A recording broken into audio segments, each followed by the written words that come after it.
procedure, prise en considération d'une motion. Consideration of standing orders and procedure of the House and its committees in the name of the Leader of the Government in the House. Pursuant to Standing Order 51-1, an order made Thursday, February 16, 2012, a motion that this House take note of the standing orders and procedure of the House and its committees, that the Standing Committee on Procedure and House Affairs be instructed to study the standing orders and procedures of the House and its committees, including the proceedings on the debate pursuant to Standing Order 51, and that the committee report its findings to the House no later than May 18th, 2012, is now deemed to have been proposed. Debate.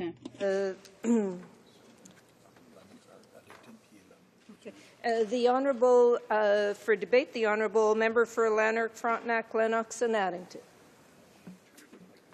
Thank you, Madam Speaker. Just to start off, do I have 10 minutes? Is that correct? All right, thank you. Madam Speaker, we're looking today at the standing orders. And the standing orders fall into part of the formal rules that guide us here. They are the formal or structured part of the rules that guide us here. In Commonwealth countries, our formal institutions are structured around three great precedent-based systems of law.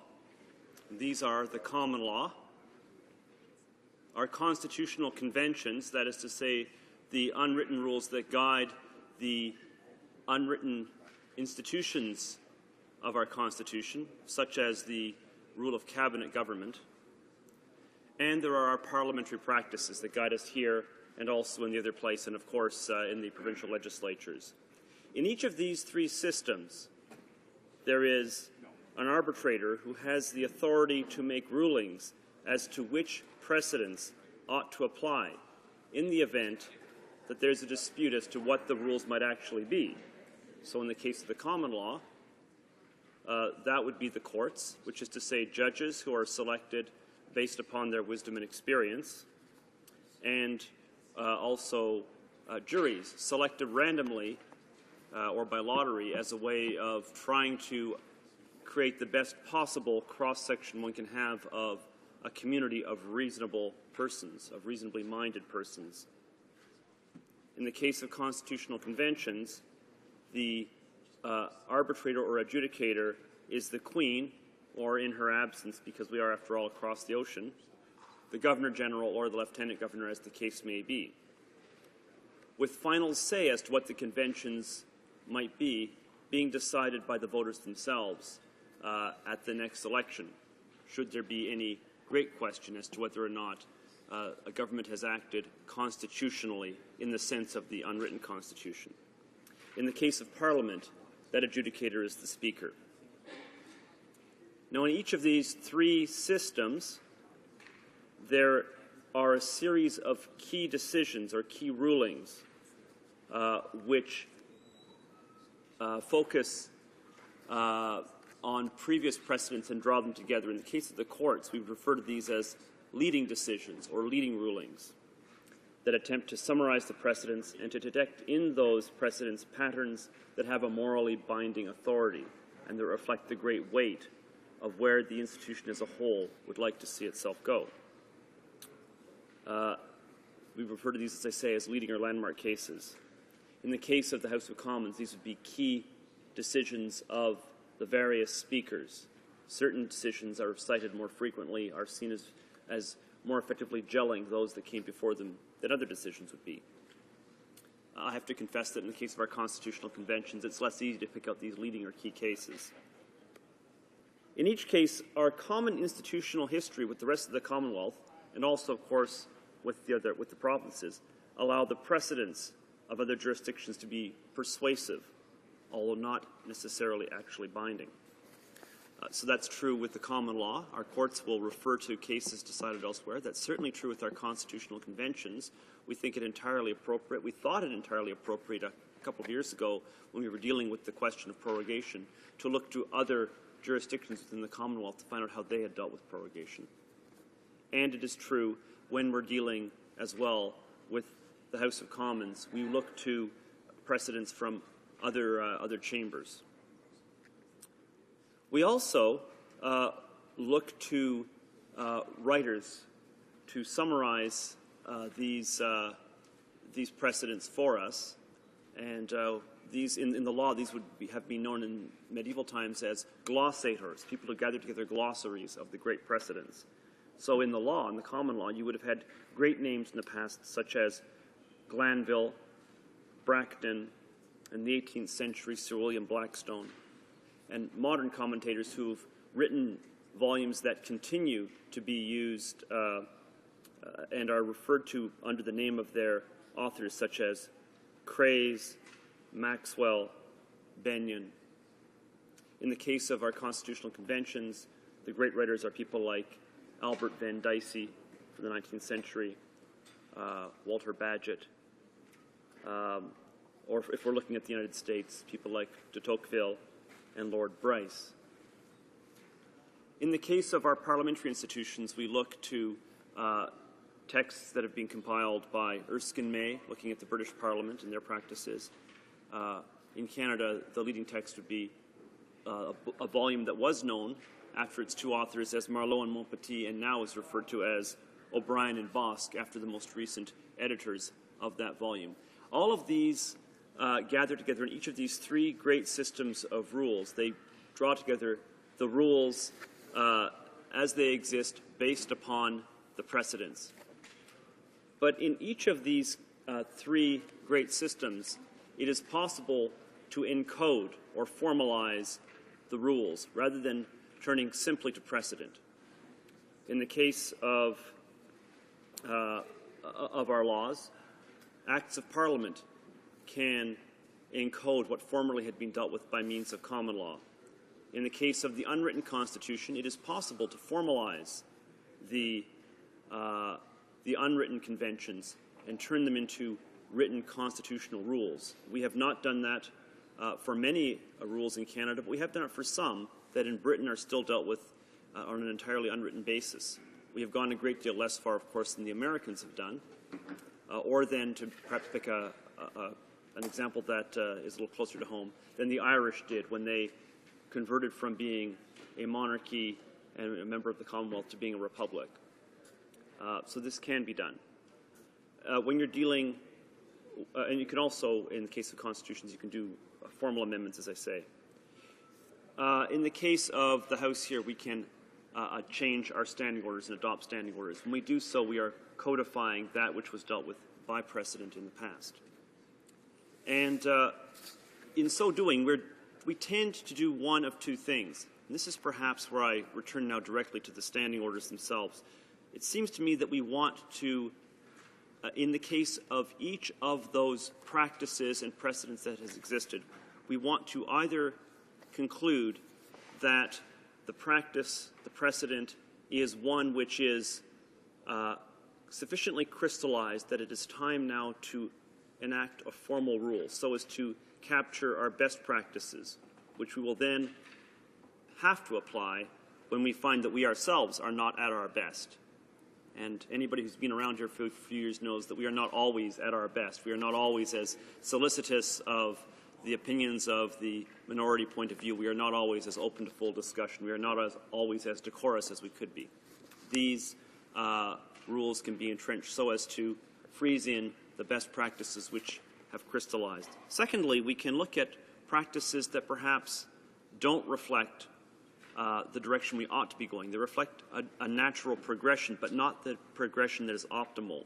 And we can effectively adopt a standing order that overrules a past practice because there is a better direction to go towards which we were not being led by our precedents.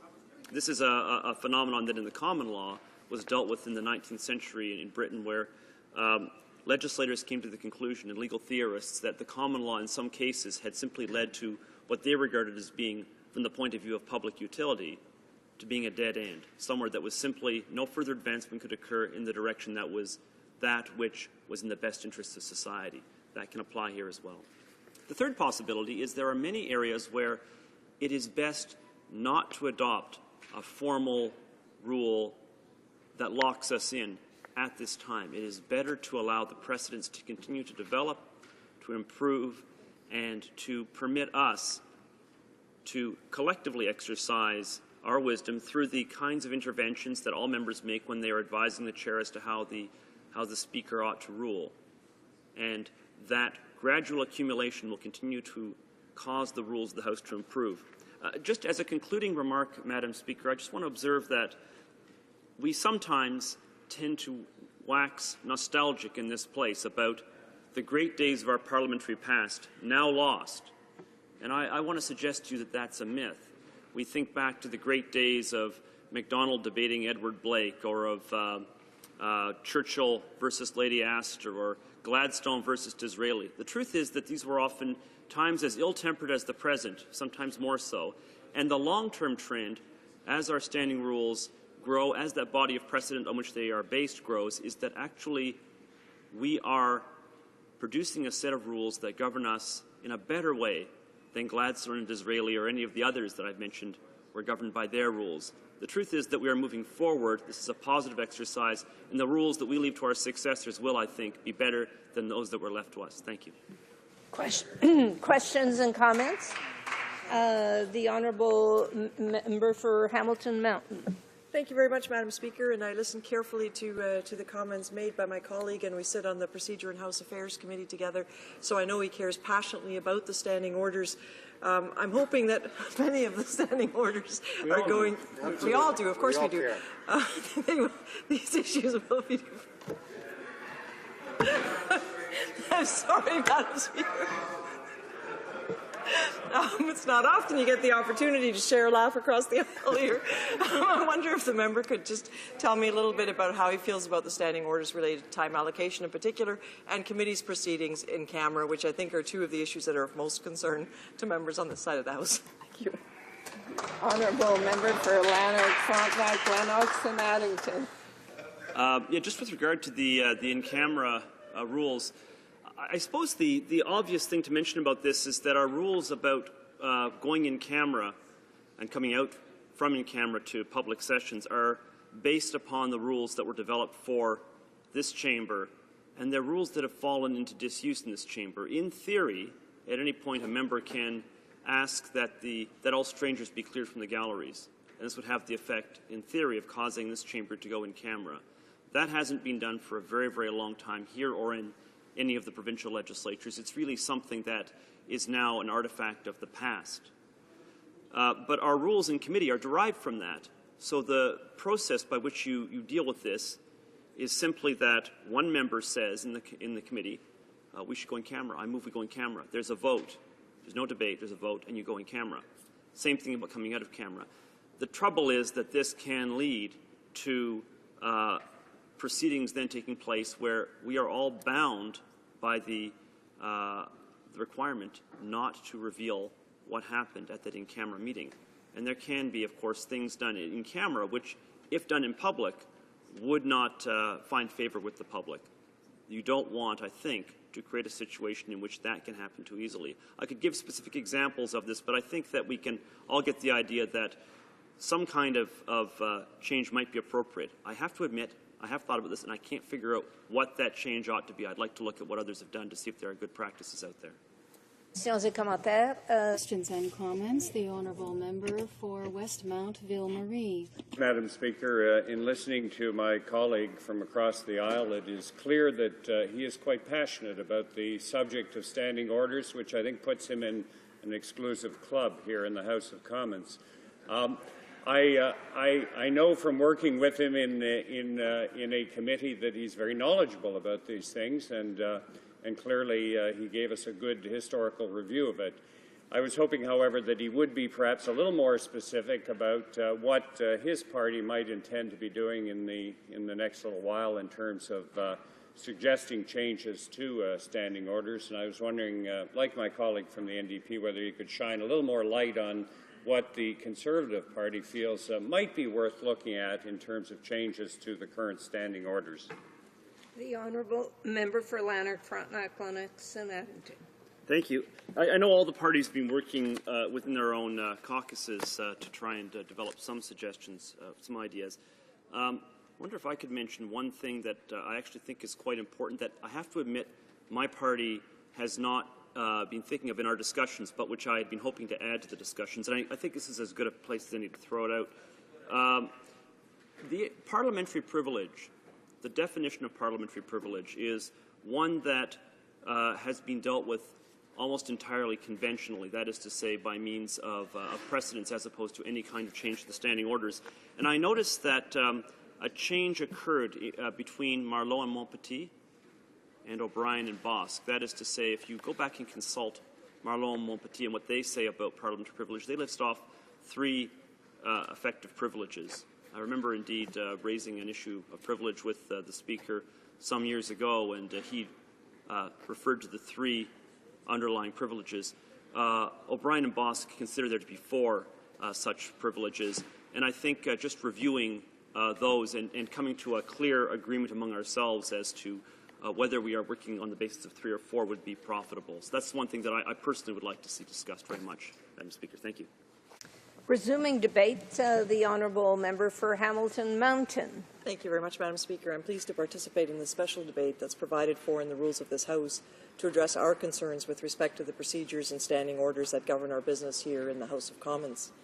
Let me begin by pointing out that the rule which allows a debate such as this to happen has been around since 1982. Yet in all of those 30 years, members of Parliament have only felt it necessary to engage in this debate twice before, once in 1998 and once in 2005. I think that's very telling. What it says to me is that on the whole, our rules of procedure have served the institution of Parliament well.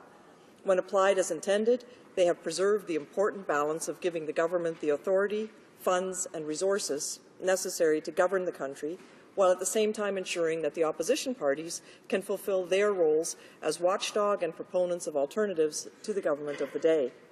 In the balance hangs the principle of representation, through which the views of Canadians are brought to bear on the important issues of the day. Clearly, the fact that members feel it necessary to review the rules of procedure now implies that something has changed, that the way the rules are currently being applied no longer serves the public well. In fact, I would go so far as to suggest that we are experiencing a democratic deficit in this House that must be exposed and addressed. Now, I can see that normally tuning into debates about rules of procedure would be akin to watching paint dry for most Canadians. But this time, it's more than insider baseball. It's about ensuring that the voices of Canadians are heard and listened to in the single most important democratic institution in this country. It is about ensuring that Canadians can hold their government to account. And it's about ensuring that the Canadian public does not become vulnerable to a parliamentary dictatorship. It is for all of these reasons that even the media have begun to pay attention to the procedural games played by this government. In particular, they have focused on the rules that currently allow the government to cut off debates on subjects of its choosing, and rules that allow the government to escape accountability by avoiding transparency and holding critical debates in closed-door meetings. So let me get right to the heart of those issues. Currently, our standing orders provide that the rules governing committee procedures are the same as govern the House. The only exceptions are the rules governing the election of a Speaker, seconding of motions, limiting the number of times of speaking, and the length of speeches. The compendium of procedure elaborates by pointing out that, quote, on occasion, a committee may decide to hold an in-camera meeting to deal with administrative matters, to consider a draft report, or to receive a background briefing. Committees also meet in camera to deal with subject matters requiring confidentiality, such as national security. Both in Standing Order 116 and in the compendium, it is therefore clear that in-camera meetings are to be the exception, not the rule. Yet, under the current Conservative government, some government members have moved that the entire proceedings of particular committees be conducted behind closed doors, shutting out both the public and the media from deliberations on what in the end are questions of public policy. How absurd is that, Madam Speaker? And when the issue is raised with the Speaker, he or she consistently falls back on the principle that committees are the masters of their own proceedings.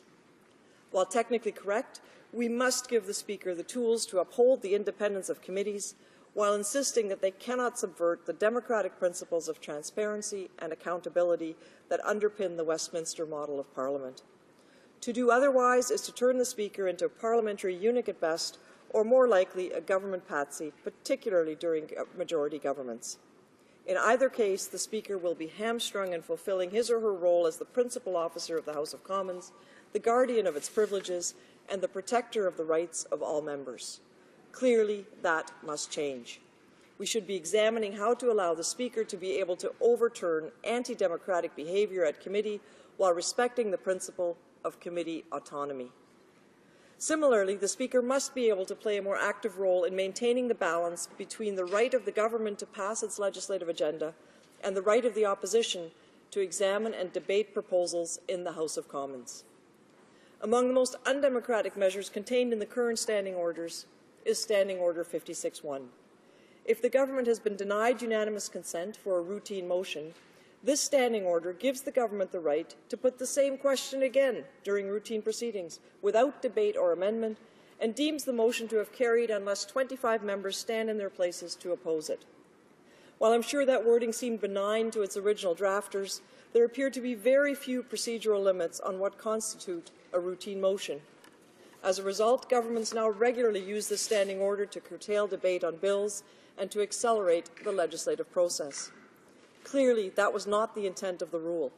In fact, former Speaker Milliken virtually begged the House to place limitations on the types of motions that would be considered routine, and specifically suggested that no motion which furthers legislation can be considered routine. I would refer members of this House to Speaker Milliken's rulings of June 5, 2007, October 3, 2006, May 13, 2005, and September 18, 2001. And this may be a good time to look at how useful Standing Order 26-1 is as well, since it has the same regressive negative option billing process where a motion is deemed passed unless 15 members of Parliament rise to oppose it. It's a procedural loophole that dates back a century.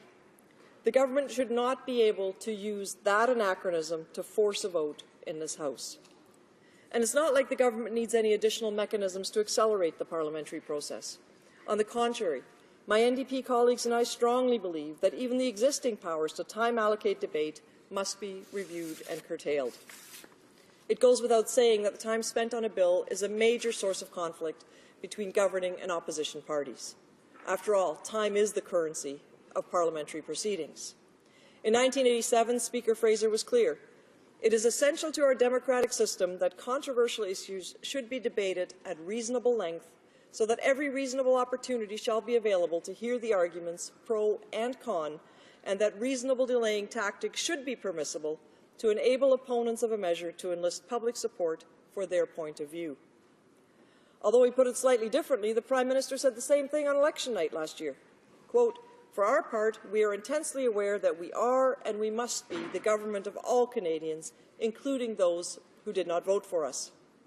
That's a far cry from what Conservatives have been saying in this House ever since. Now they are saying over and over again that they received a majority mandate from Canadians and that all further consultation can therefore cease. They consulted during the campaign, after all. The arrogance of such statements is astounding, and it has led to a gross overuse of tools to shut down debate in this House, whether it be through time allocation or formal closure motions. Those tools were initially designed to give the government the power to overcome deliberate filibusters by opposition parties, where the public would ultimately judge which party's actions it supported in the subsequent election. However, there are occasions now where there is widespread and objective concern that a government is resorting to time allocation too precipitously, and that there is genuine public interest in full debate in the House. For such situations, it is important that the standing orders vest in the Speaker the right to rule a government motion for time allocation out of order or inadmissible. It is right and proper for the Speaker to have the authority to stand in the way of a government that is prepared to use time allocation to stifle debate without any evidence of obstruction. Giving the Speaker such an authority, even if it wasn't used regularly, would create the healthy habit of circumspection before the government resorted to time allocation. Perhaps then we could move away from the practice of the now routine use of time allocation, which really makes a mockery of the procedures of this House. Just since the last election, the government has now used time allocation 15 times. In one instance, notice of time allocation was given before debate had even started on the bill. When they were in opposition, the Prime Minister, the Minister of Public Safety, the Heritage Minister and others have all decried such tactics, and they've been quoted extensively on that in this House. But for me, the person who summed it up best was the Finance Minister when he reacted to time allocation motion brought forward during his time at Queen's Park. He said, and I quote, "This shows the legislative incompetence on the other side of the House. They've been unable to manage their bills here, so they have to time allocate." I couldn't agree more. Over-reliance on time allocation is the sign of an incompetent government. But such incompetence is no excuse for running roughshod over the institution of Parliament. I look forward to discussing these issues further in committee so that we can restore transparency and accountability to the parliamentary process on behalf of all those Canadians who've sent us here to speak for them. Thank you very much, Madam Speaker. Questions and comments? The Honourable Parliamentary Secretary to the Government House. Thank you very much, Mr. Speaker, and I too listened intently to my colleague with her presentation today, and I look forward to working with her in the upcoming weeks on the Procedure and House Affairs Committee as we get into further discussion and take a look at the SOs and the standing orders in depth. But I have to take issue with a few of her comments. Primarily, Madam Speaker, she made the comment about Standing Order 56-1, which she states our government uses routinely, and she suggests that it be done in an undemocratic manner to curtail the direction of this House. Madam Speaker, I would point out to my member opposite that 56-1 has only been used once in this Parliament, and when our government used it, it was to allow the NDP to go to their own convention, because the Liberal Party was denying the right of the NDP to go to their convention. We have historically, Madam Speaker, all agreed as political parties when one of us wants to go to a convention, we shut down that Friday. We do not sit on the Friday of the party's convention. The Liberals opposed this. We had to use 56-1 to allow the NDP to go to their convention, and yet she complains about it. Furthermore, Madam Speaker, I would point out that 56-1 could be blocked at any time by only 25 members standing in the House to object it. If that member is suggesting that her party cannot bring 25 members into this chamber to go to work every day, then we've got a problem not on this side of the House, but on that side of the House. The Honourable Member for Hamilton Mountain. Thank you very much, Madam Speaker. And I mean, clearly we don't have a problem having 25 members on this side of the House, which is why they've only been able to use 56-1 once. But the other point is that they haven't had to resort to 56-1 very often because they've brought down the hammer, brought in time allocation over and over again. In this Parliament, they have invoked time allocation, which for those that are watching, I guess time allocation is a word, a bit of insider baseball. It's closing down the debate, shutting down the debate on a piece of public legislation. They have done it in this House before the debate has even begun on a bill. Canadians have a right to have their voices heard here. They have influence into the public policy process through the debates that happen in this chamber, through us, their representatives. Their voices must be heard in this chamber. They cannot be time allocated, closed off, ignored by this government. That's why this debate is so important to the future of this institution. And frankly, Canadians deserve better than having time allocation invoked before debates have even begun. Thank you, Madam Speaker. Questions and comments? The Honourable Member for Malpeque. Thank you, Madam Speaker. And I listened to the member for Hamilton Mountain's remarks, and I was especially intrigued by what she had to say about committees. And I think that is one of the most troublesome areas that we're seeing with this very secret and closed-door government. And it's becoming more and more prominent every week. In fact, some are monitoring how many committees are what's called in-camera or secret meetings on a daily basis. It happens all too often. And, Madam Speaker, for the government to go in camera almost consistently now when there's an opposition motion just being debated in terms of the motion is a denial, I think, of the democratic privileges of the country. just the debate. They don't even want to hear the discussion, and they go in camera and they just shut it down and vote against it. And increasingly, Madam Speaker, we're seeing the same restrictions on dissenting reports, and I wonder would the member comment? The honourable member for Hamilton Mountain. Thank you very much, Madam Speaker, and the member from Malpeque raises a really good point. Obviously, as I said, it's one of the two areas that is of primary concern to those of us on this side of the House. Committees are an opportunity for the public to be heard with respect to legislation. We value that input. We want to make sure that that input is reflected in the ultimate bills as they get reported back to the House, and yet the Conservatives want all of that to happen behind closed doors. Now, the Prime Minister is notorious for wanting to silence his backbenchers, and I've been trying to figure out why there is such urgency to go in camera, and I think it finally came to me. I think it's because the Prime Minister is fundamentally afraid of what his backbenchers might say, and he doesn't want that to be on record, so he prefers to move everything behind closed doors. Thank you, Madam Speaker. Resuming debate, the honourable member for Westmount Ville-Marie. Thank you, Madam Speaker. Participate in the discussion about our standing orders and to debate the rules regulating our proceedings in our committees. As you know, Mr. Speaker, the debates that are held in this House can often get very heated. This statement surely comes as no surprise to my colleagues because when we have intelligent, hardworking and passionate people debating issues and tackling difficult questions, emotions can sometimes run high. I admit myself that they occasionally run high when I speak, even though I consider myself mostly a controlled person. Of course, this is to be expected. However, we're not here today to discuss the substance of the issues that we debate, but rather the way in which they're discussed, debated, examined, and ultimately decided upon. This debate certainly provides members with an excellent opportunity to present ideas and proposals to modernize and improve procedures in the House. But I have to admit that I wonder to what extent this government is prepared to accept our suggestions. I hope that it will be prepared to accept them. Madam Speaker, even though we may not be on the same side of the House, we are in the same boat, so to speak, because it is our duty to work together. Although we may have different opinions on how the work should be carried out and what the result should be, we should be able to be heard and to be part of the process.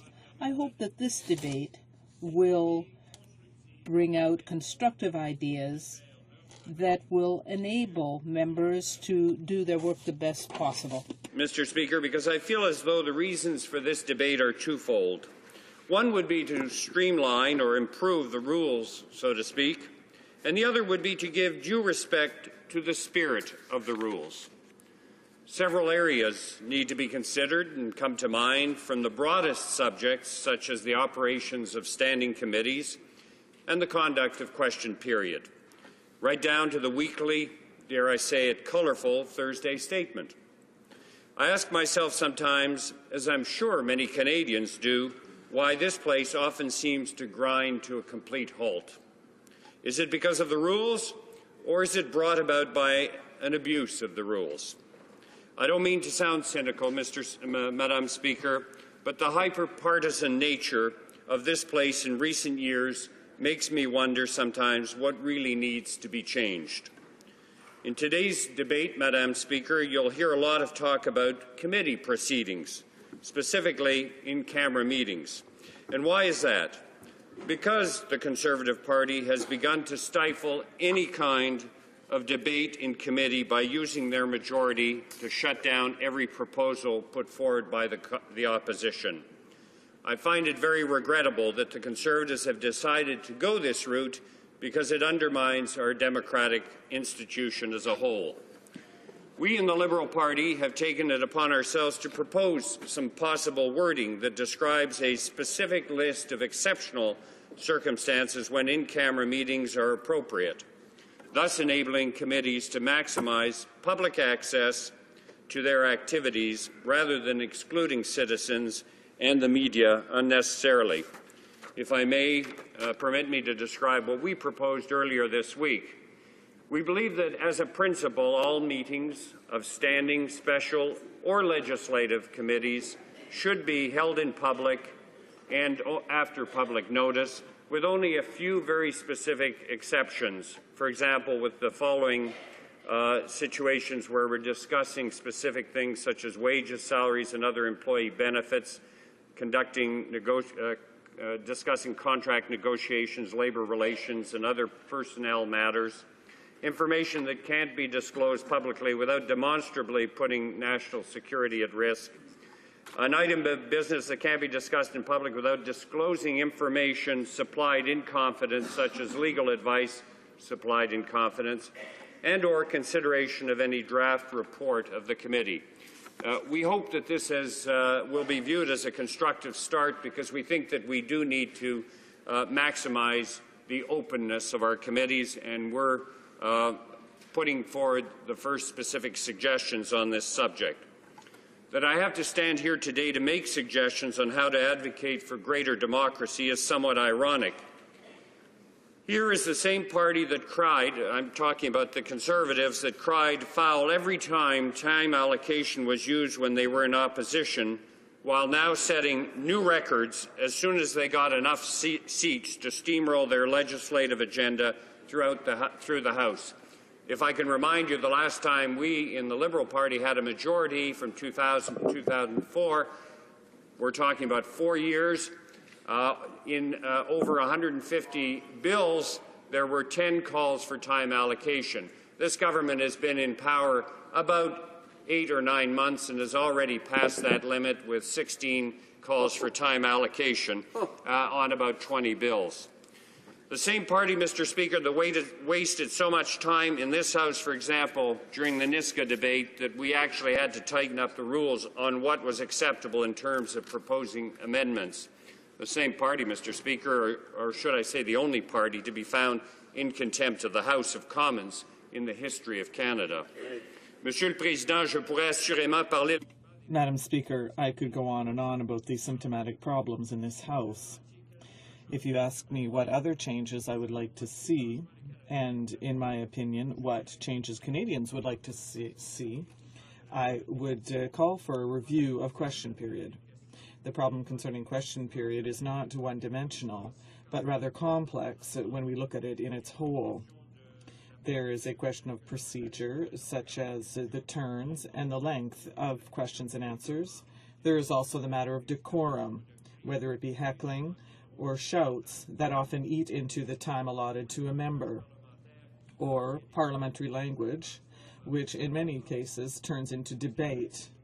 It is true that we do not have an official list of non-parliamentary terms, and quite frankly, I'm not convinced that this would be necessary, because I think that honourable members in this House should abstain from using language intended to provoke or from engaging in personal attacks.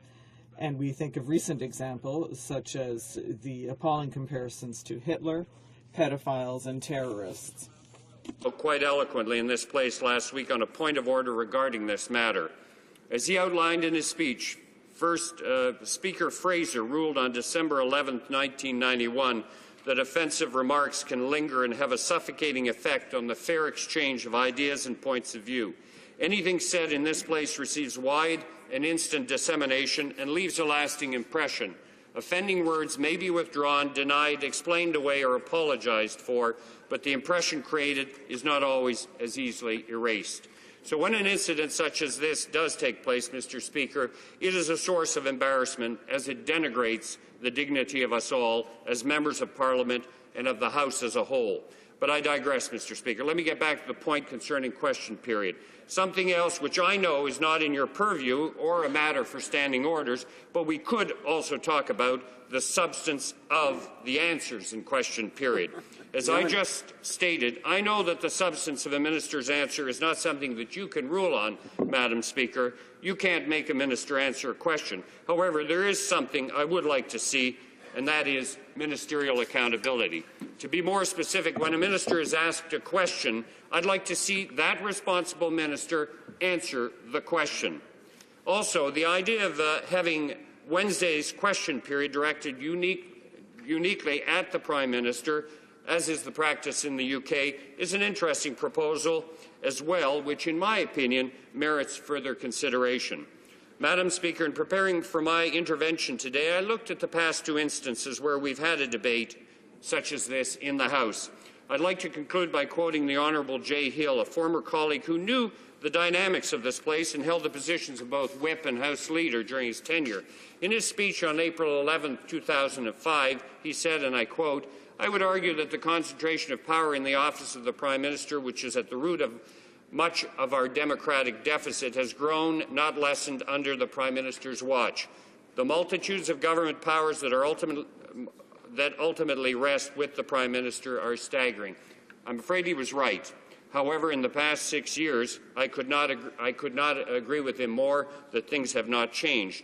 Anything we can do to ensure greater democracy within the House or in the many parliamentary committee rooms will be welcomed, whether it be by resorting as little as possible to secret in-camera sessions in committees, restricting the excessive use of time allocation when debating government bills, insisting the ministers answer questions directed at the...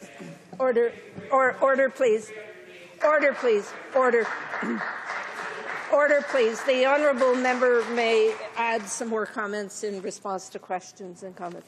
The honourable parliamentary secretary to the Government House Leader. Thank you, Madam Speaker, and I thank my honourable colleague for his comments. I do want to, however, ask my honourable colleague a couple of questions about some of the comments he made, particularly when it comes to question period. I agree that it's appropriate that the Procedure and House Affairs Committee take a review of the current system and question period, but I want to focus in on one of the comments he made, and that's with respect to unparliamentary language and heckling.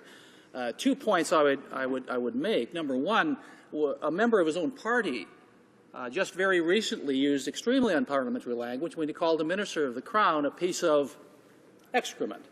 Yet he focuses on comments made by others. He never seems to admit that his own party is just as guilty, perhaps, as anyone else.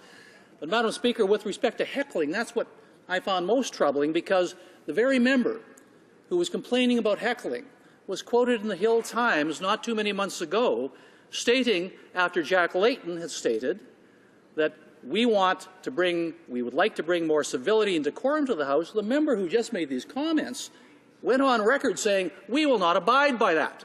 We will not be bound by that. We will not be silenced. And in fact, Madam Speaker, as everyone in this place knows, if there is one party that is most responsible for disruption in this House, for heckling in this House, for disruptive behaviour in this House, it's the Liberal Party himself.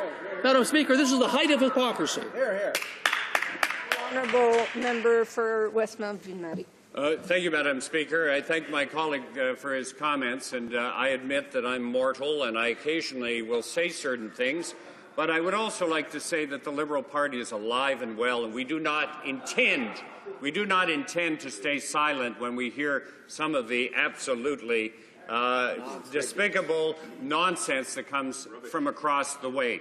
But he has a good point. We all have to watch our tongues on occasion. We are all prey to our emotions in this House. But to suggest that we should not be able to voice some of our indignation on occasion, in a polite and respectful manner, of course, is to run against human nature. Comments? The honourable member for Trois-Rivières. Thank you, Madam Speaker.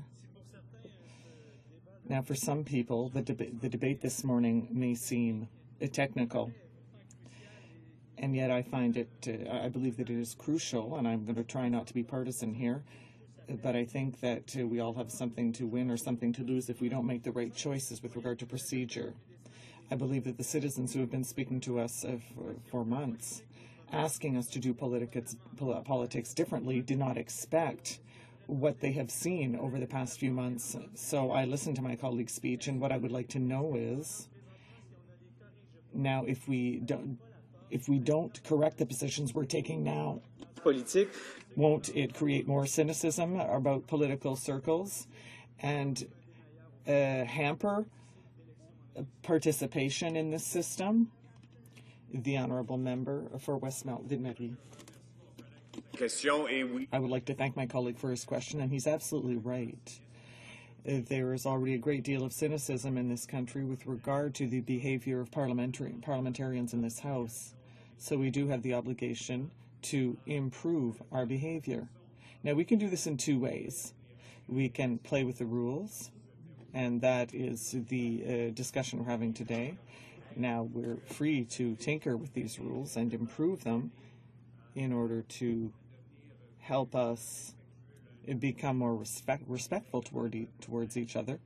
Now, sometimes that can be done through the standing orders, but we must also add that the main way of improving our collective behavior in this House is by examining our conscience, each of us individually, and taking a resolution to behave more respectfully in this great chamber, in this great parliamentary forum. Thank you.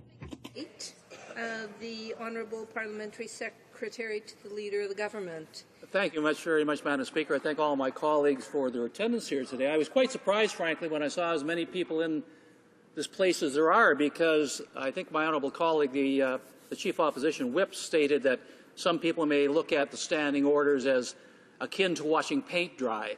And I think a lot of people find the standing orders to be a subject which is extremely boring, extremely dry. But I don't think it should be, Madam Speaker, because after all, standing orders are the very guidelines that govern us in Parliament. If you want to know what happens in question period, there's standing orders that tell us that. If you want to know what the decorum of speakers should be, there's standing orders that tell us that. If you want to know how we deal with financial transactions, there's standing orders that illustrate that. So, Madam Speaker, standing orders have been around since Confederation. It is really the rule book that tells all parliamentarians how to perform, what to expect, and how Parliament itself should work. And while that may seem somewhat boring to many, I must say at the outset of my remarks, I know at least two people in Canada that will probably be watching this debate as two former colleagues of mine from the Liberal side, Paul Sabo and Derek Lee. I'm sure, gentlemen, if you're watching this today, I hope you're doing well in your afterlife from politics. I believe one of my colleagues from the Liberals saying he's getting a Twitter feed right now from one of the two individuals I just mentioned. All kidding aside, these were two very experienced parliamentarians who were very, very knowledgeable about standing orders and chose to share their expertise at every opportunity, frankly, in this House. So I'm glad to hear that they're actually watching this debate. Now, Madam Speaker, it's been said before that this is only I believe, is the fourth time that we've had the opportunity to debate standing orders in this place. In 1982, there was a special committee on standing orders and procedures that recommended in each Parliament on the first session following an election of each Parliament that there should be a debate on standing orders. But in the past, there have been many other suspensions of this debate, sometimes because of an early election, sometimes because of prorogation, sometimes because there had been debates on standing orders in other forums. But to stand here today and debate the standing orders and to talk about some of the proposed changes that we would like to see, I think is a very healthy thing for democracy. It allows all backbenchers as well as frontbenchers to express their views on how we govern ourselves and the rules that we adopt. Madam Speaker, I should also point out that many of the standing orders that we follow today have been around literally for decades, in some cases for 100 years. And I believe, Madam Speaker, that there is many standing orders themselves that just need to be modernized. That's some of the ones that our party will be advocating and some of the suggestions that we'll be bringing forward to committee. I'll give you a few illustrations of what I mean, Madam Speaker, to try and give a sense to the rest of the members in this place the type of modernization I think is necessary. One of the standing orders, Madam Speaker, I think it's 16.4, sub 4, that says any member in this chamber shall not leave until the Speaker has vacated the premises. Madam Speaker, that hasn't been observed for generations, so why have it at all? We're suggesting we may want to look at deleting that phrase. There's also references, Madam Speaker, in the standing orders to something called dinner hour. Well, Madam Speaker, in previous parliaments many years ago, Parliament sat during the afternoon and evening, and there was a specified dinner hour. That doesn't happen anymore, but we still have the reference in the standing order. We just feel that modernizations, deletions of terms like that that are somewhat archaic are necessary just to make sure that we have standing orders that actually fit the time. But, Madam Speaker, I want to focus most of my remarks this afternoon on a couple of issues raised by my friends in opposition, primarily on time allocation.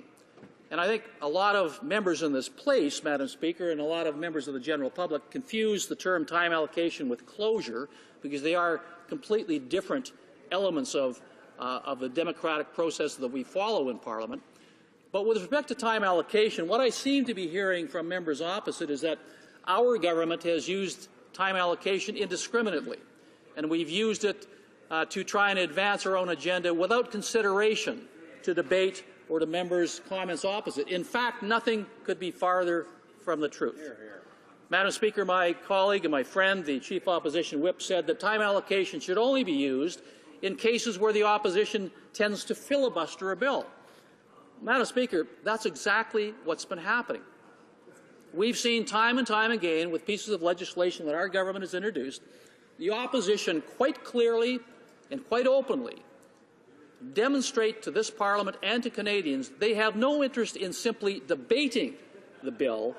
They simply want to delay the passage of the bill, and if in fact they had the opportunity, they would, with apologies to Quentin Tarantino, kill the bills. Madam Speaker, that is not democratic. That is simply an opposition trying to run roughshod over Parliament. We have a democracy in this country that elects governments. We have been fortunate, we've been graced, Madam Speaker, to have been given a majority government by the people of this country. And so, Madam Speaker, we feel very compelled to advance our legislative agenda as quickly as we can after adequate debate. But the opposition doesn't believe in normal or adequate debate. They want to delay, to obstruct. I will give you just two examples of many which prove my point. The first, Madam Speaker, is a bill called S5, the Financial Institutions Bill. Now, this is a bill, Madam Speaker, that, quite frankly, is almost a pro forma. It is a bill that comes before Parliament once every 5 years. Its intent is to merely ratify the regulations, rules and regulations of financial institutions in this country. And for the past number of parliaments who have dealt with S5, debate has lasted primarily one day. Usually one speaker from each party makes comments. It's referred to committee. They look at the legislation to make sure that all of the elements of that legislation and that bill are unchanged, and they pass it. Without doing so, Madam Speaker, the regulations that govern our financial institutions would basically be gone. So this is a bill that is non-controversial.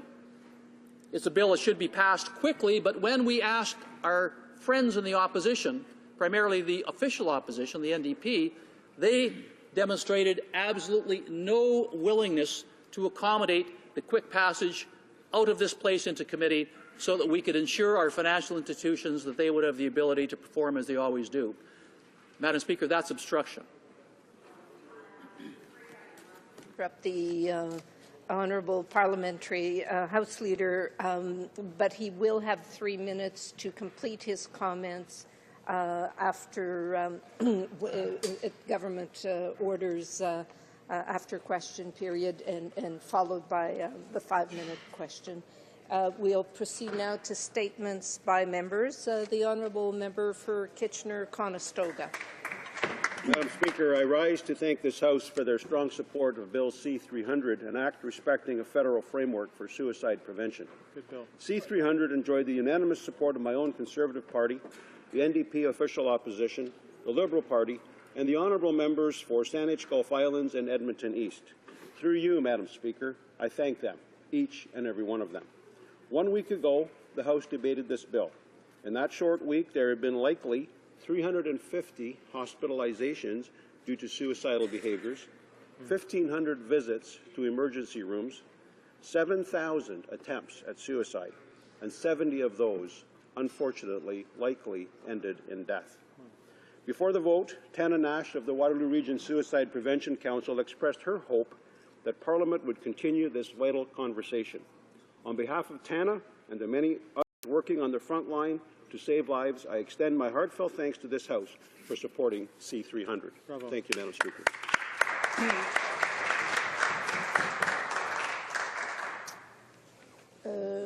The Honourable Member for Laval. Thank you, Madam Speaker. Yesterday, the member for Saint-Hyacinthe-Bagas, the critic, introduced legislation for a pan-Canadian strategy on housing in response to the government's inaction. This bill seeks to develop an effective and affordable housing program. I want to take this opportunity to say on behalf of the people of Laval that we would like the Conservative government to support this bill. In Laval, like in most municipalities throughout Canada, affordable housing is an emergency. 30% of families are renting housing.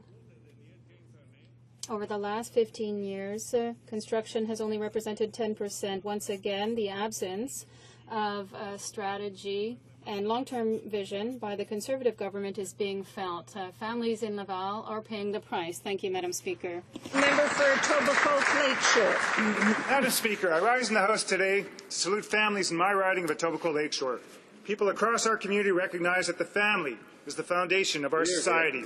Families provide the nurturing environment for raising our children and looking after our elders. The deep bonds of family strengthen our community and make it safe, prosperous, and beautiful. On this coming Family Day weekend, Etobicoke Lakeshore families will enjoy the skating trail in Colonel Sam Smith Park, or take a stroll along the banks of the Humber River or Mimico Creek. They will enjoy the sights and sounds of our vibrant communities, from Alderwood to the Kingsway, from Islington Village to Humber Bay, from Sunny Lee to Long Branch. Families are at the centre of Canadian culture and values. That's why our government has implemented measures like the universal child care benefit, income splitting, and children's arts and sports tax credits. We've introduced tax credits for transit and textbooks.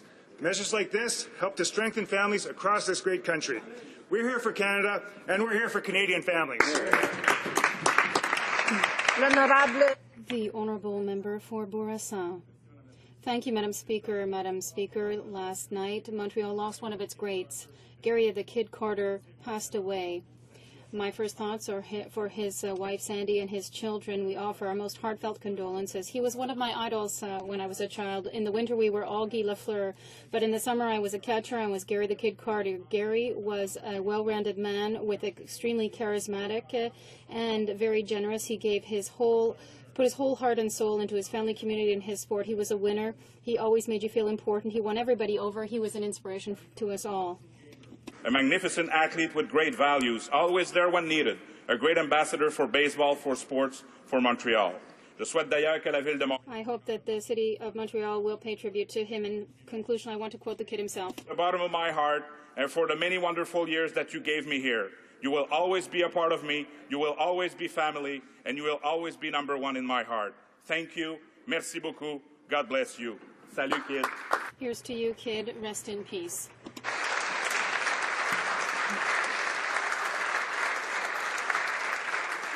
Order. The Honourable Member for St. John's East. Madam Speaker, there's a great deal of respect in Canada today for our veterans, past and present, and for those who serve in the Canadian Forces. One community stands out. The town of Conception Bay South, in my riding, has erected an impressive monument of honour recognizing the commitment and sacrifice of those who served in war and peacekeeping, and also our first responders in the fire and police services. To see the droves of citizens in attendance for services on Remembrance Day in November and on Memorial Day, July 1st, is to realize that this extraordinary tribute reflects the feelings of the whole community. But, Mr. Speaker, the town of Conception Bay South has gone one step further and formalized their community's commitment to improving the quality of life of veterans and their families by being the first place in Canada to sign a Veteran and Family Community Covenant. On Monday, February 27th, the Standing Committee on Veterans Affairs is visiting Newfoundland and Labrador. They will see the Monument of Honour and visit with community leaders to discuss their unique way of providing needed assistance and support to veterans and their families. The Honourable Member for Okanagan-Coquihalla. In 1955, a small-town hockey club from my riding represented Canada at the World Hockey Championships. In the gold medal final, the Penticton Vs defeated the Russians 5-0 and returned home champions. Excellent. 57 years later, and again, something as magical is happening within my riding of Okanagan-Coquihalla. If the Penticton Vs win tonight's game against the Vernon Vipers, it will be their 33rd consecutive victory. Wow. Already, the Vs have broken a 22-year-old BCHL record for most consecutive wins. But what is really exciting is the leadership of this organization. From the governor through to Coach Fred Harbinson, they've built a culture of courage, character, and commitment that is not just winning hockey games, but it is a formula for success that builds great players who are model citizens off the ice. Awesome. 3 of these future leaders have been drafted by the NHL, and a further 15 committed to the NCAA. Wow. More important is that these young men visit local schools and share these values with students, and that helps us to build better communities. Go Vs, go! The Honourable Member for New Brunswick Southwest. Madam Speaker, the No Development Party has sent a leadership contestant to attack jobs and economic growth. The member for Skeena-Bulkley Valley must have been looking to upstage his colleagues from Nickelbelt, Edmonton Strathcona, and Halifax, as well as fellow leadership contestant Brian Topp. The NDP travels abroad, undermining Canada and emphasizing their anti-trade, anti-development, and anti-jobs policies. Here at home, they attack our energy sector, lobbying to shut down the oil sands, and with them the hundreds of thousands of Canadians who earn a living in them. They oppose the nuclear part of the energy sector as well, a sector that is important to my riding of New Brunswick Southwest. They even say gas prices for moms and dads who drive their kids to soccer and hockey are artificially low. What industries they don't want to directly shut down, they hope to tax out of existence. I hope the people of Skeena-Bulkley Valley listen very carefully to their Member of Parliament and the NDP's anti-trade, anti-development, anti-jobs, and anti-growth message. The Honourable Member for Gaspé-Île-de-la-Madeleine. Thank you, Madam Speaker. Today I want to table a petition in the House on behalf of the people of Sainte-Thérèse de Gaspé, who have worked to collect the signatures of over 800 concerned citizens. These people are concerned about the expected cuts starting in April 2012 of transitional measures and pilot projects for employment insurance. The situation of the fishermen and forestry workers is still difficult. Many people in the Gaspé are having difficulty getting enough hours to qualify for EI. And those who do qualify have to get by for periods of up to 6 weeks without any income at all. We are asking that the traditional measures be maintained for a further 2 years. The Gaspé Peninsula cannot afford another exodus of labor force at a time when many promising projects are about to come to fruition. Today's petition, Madam Speaker, speaks to the fear of the Gaspé people of not being able to continue to live for much longer with dignity in their communities. The Harper government is wrong to cut EI instead of eliminating subsidies for the gas. Order. The Honourable Member for Prince George Peace River. Madam Speaker, the statistics show us that the West is the fastest growing part of Canada. Yet that doesn't seem to be the case in the riding of the NDP leadership candidate from Skeena-Bulkley Valley. During his years in office, the population there has been on the decline, most notably in Kitimat, terminus of the Northern Gateway pipeline. The same pipeline the member is attacking today before the panel hearings. The No Development Party is against the hundreds of thousands of Canadians employed throughout our energy sector. Our Conservative government understands the importance of diversifying trade to create jobs and economic growth both in BC and all across Canada. Despite the NDP's best efforts, our government is at work promoting jobs and economic growth, both in my home in northern BC and from coast to coast to coast. While the NDP continues to oppose these important trade initiatives, our government will continue to make the investments necessary to grow trade and position Canada's and BC's economy to succeed well into the markets of the future. Hear, hear. The Honourable Member for Rimouski-Nejet-Témiscouata-les-Basques. Madam Speaker, I would like to share with my colleagues my great pride at having among my constituents young people who get involved in fighting against bullying and prejudice. The young people at the École Saint-Jean School in the Desphare School Board, as well as the staff, got a special mention from the jury for their participation in the Simple Plan Foundation's contest organized along with Gris Québec, which works to promote understanding of homosexuality and bisexuality within the schools. This is the third annual contest, and this year's theme is What's Your Plan to Stop Homophobia? The students at the school made and signed a big banner committing them not to make any homophobic comments in the school. A number of them also went, along with their school social worker, Cindy LeBlanc, on the national walk by this organization. Congratulations to all the students and the person who started the project, Alexandre Arsenault, as well as all the staff, for fighting every day, not only against homophobia, but against all prejudices based on difference. These initiatives are refreshing and restores hope to those like me who truly believe we can make a better world, and together we can.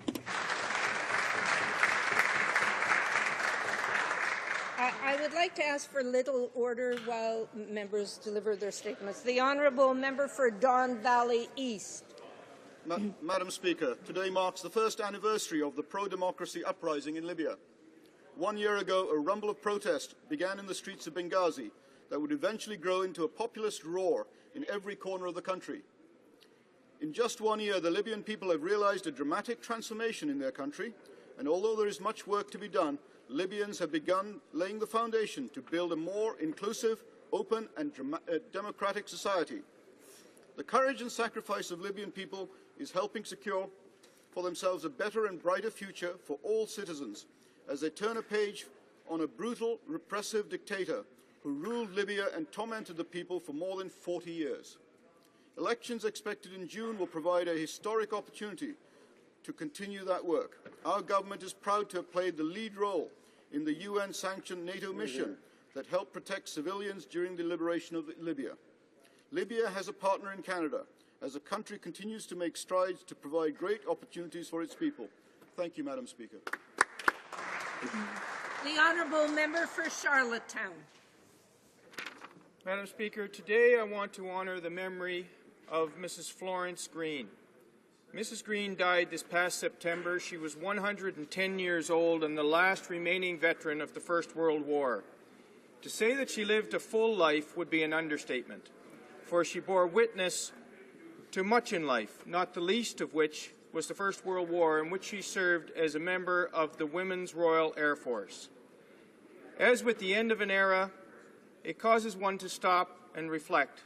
At times like this in my own life, I have wondered what it must have been like to have served in those great wars. It really is beyond understanding, though. War is an awful thing, Madam Speaker. We need not glory in it or lust for it. But today, not unlike other solemn occasions where Canadians commemorate veterans, we honour and thank the millions throughout Canada and the Commonwealth who answered and continue to answer the call in defence of freedom and liberty.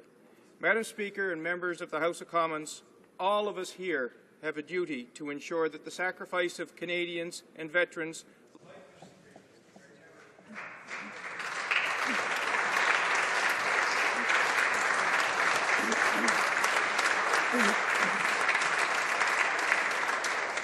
The Honourable Member for Peace River. Thank you, Madam Speaker. 2 days ago, the NDP MPs from Thunder Bay stood up to their downtown big union executive boss's marching orders and voted against the long gun registry, this ineffective long gun registry. One of them even said, "I'm counting down the days, hours, minutes and seconds until we get a new leader, hopefully a good one." Given the NDP's track record, we all understand why this MP feels that a new leader may not change anything at all. However, the NDP MP from Western Arctic and even the former leadership candidate from Northern Quebec chose not to show up for the vote on Wednesday. Perhaps it was in order to avoid retaliation. It proves that the NDP punishes the MPs that speaks up for their northern and rural constituents. This is yet another worrying example that the disunited NDP's reckless and irresponsible policies are a danger to rural and northern Canadians. The Honourable Member for Vaudreuil-Soulanges. Madam Speaker, it's with sadness that baseball fans learned of the passing of one of the greatest players to have ever played in Canada, Gary Carter. Gary Carter brought Montrealers to life more than any other Expo player. For 12 seasons, this catcher charmed Quebecers with his passion, his candor, and his love of life. The Expos, he always made time for the fans. His passion for the game was contagious. Gary Carter was the Expos. He was baseball. He was Montreal. Gary Carter était le cœur de nos amours. Gary Carter was the love of our life. With Gary Carter behind the plate, the stadium came to life. At bat, we knew we were in for a good game. Yesterday, Gary Carter went to the bat for the last time. Number eight, Gary Carter. The ball went far into left field. He's gone. Goodbye, Gary.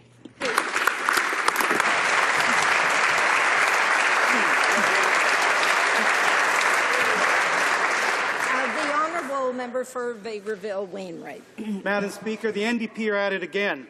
The media are reporting today that the NDP have led a vicious Twitter attack against the National Security Minister using taxpayers-funded office resources, using taxpayers' money for a partisan misinformation attack against the Security Minister. I would be surprised by this, Madam Speaker, but it's just the latest in a series of NDP dirty tricks. They attempted to launder party donations last summer. They punished their MPs who wanted to vote with their constituents to end the ineffective and wasteful long gun registry. They bullied and intimidated their MP who abandoned their party recently. They blocked progress on every single bill this government brings forward, Madam Speaker. But, Madam Speaker, using taxpayer-funded offices for a Twitter attack campaign against our security minister is the low of all lows. Where are the leadership? Questions orales. Oral questions. The Honourable Member for Burnaby New Westminster. Yesterday we learned that Treasury Board had imposed a muzzle on all bureaucrats regarding cuts to the public service. Who gave that order? The same minister that is overseeing $8 billion in cuts, which is a lot. We're talking about $50 million in certain areas, and Canadians have a right to know what's going to happen. Are they doing this because they are afraid of Canadians' reactions? Thank you very much, Mr. Speaker. Mr. Speaker, the government is undertaking an exercise to ensure that we can find savings to help ensure that we can keep Canada on a strong economic path. We are looking at opportunities where we can do things better for taxpayers. Obviously, it's very difficult to report on the results of that exercise when it hasn't been completed. The Honourable Member for Burnaby New Westminster. Well, Madam Speaker, this is the minister who hid documents from the Auditor General about the G8 Legacy Fund. And this is now the same minister whose department has issued an unprecedented gag order to hide information from Canadians. Will the Conservatives list the planned cuts for every government department and agency in the upcoming report on plans and priorities? Or will they try to cover up like they did with the G8? Why are they so afraid of telling Canadians what they're up to? The Honourable Minister of Foreign Affairs. Mr. Speaker, this government will continue to be transparent. It will seek authority from Parliament to a range of budget issues, Mr. Speaker. What we are doing, though, is reviewing every single expenditure within government to ensure that we can find savings, to ensure that we can balance the budget, to keep Canada strong. Obviously, when that exercise is complete, the Minister of Finance will stand in this place and present a financial plan for the following year. It will be subject to the estimates process and to the full financial scrutiny that has always been the case with this government. The Honourable Member for Burnaby New Westminster. Well, the minister didn't answer, but we know on this side of the House what they're afraid of. They're afraid of the fact that Canadians are increasingly concerned about this government's choices. We see it with the public reaction on the F-35 fiasco, the attacks on seniors' pensions, the unprecedented attempt to intrude on Canadians' personal information. Now they're trying to hide their cuts to services Canadian families need. Shame on them. Will this government issue a new directive that ensures spending reports will be fully transparent? Will they stop the cover-up on spending cuts that hurt Canadian families? Honourable Minister of Foreign Affairs. Mr. Speaker, it is a little bit rich for a new Democratic Party member of Parliament to stand in this place and talk about a tax and talk about personal information. Today we learned, Mr. Speaker, that the official NDP opposition have been caught in a nasty, dirty internet trick. Not only have they stooped to the lowest of the lows, but they have been running this nasty internet dirty trick campaign with taxpayers' money. Today, Mr. Speaker, I call on the NDP to stand up, to take responsibility for these dirty tricks, to apologize, Mr. Speaker, and to identify which one over there is responsible for these sleazy attacks. The honourable member for Hamilton Mountain. Order, please. Order, please. Madam Speaker, I know why the minister doesn't want to answer questions about cuts, but the reality is Statistics Canada today announced that inflation rose at an annual rate of 2.5%, higher than expected. Canadians need a break in the next budget, but all they're seeing is cuts to old age security and cuts to the services they rely on. Why are the Conservatives cutting help to average Canadians when what they really need is a break?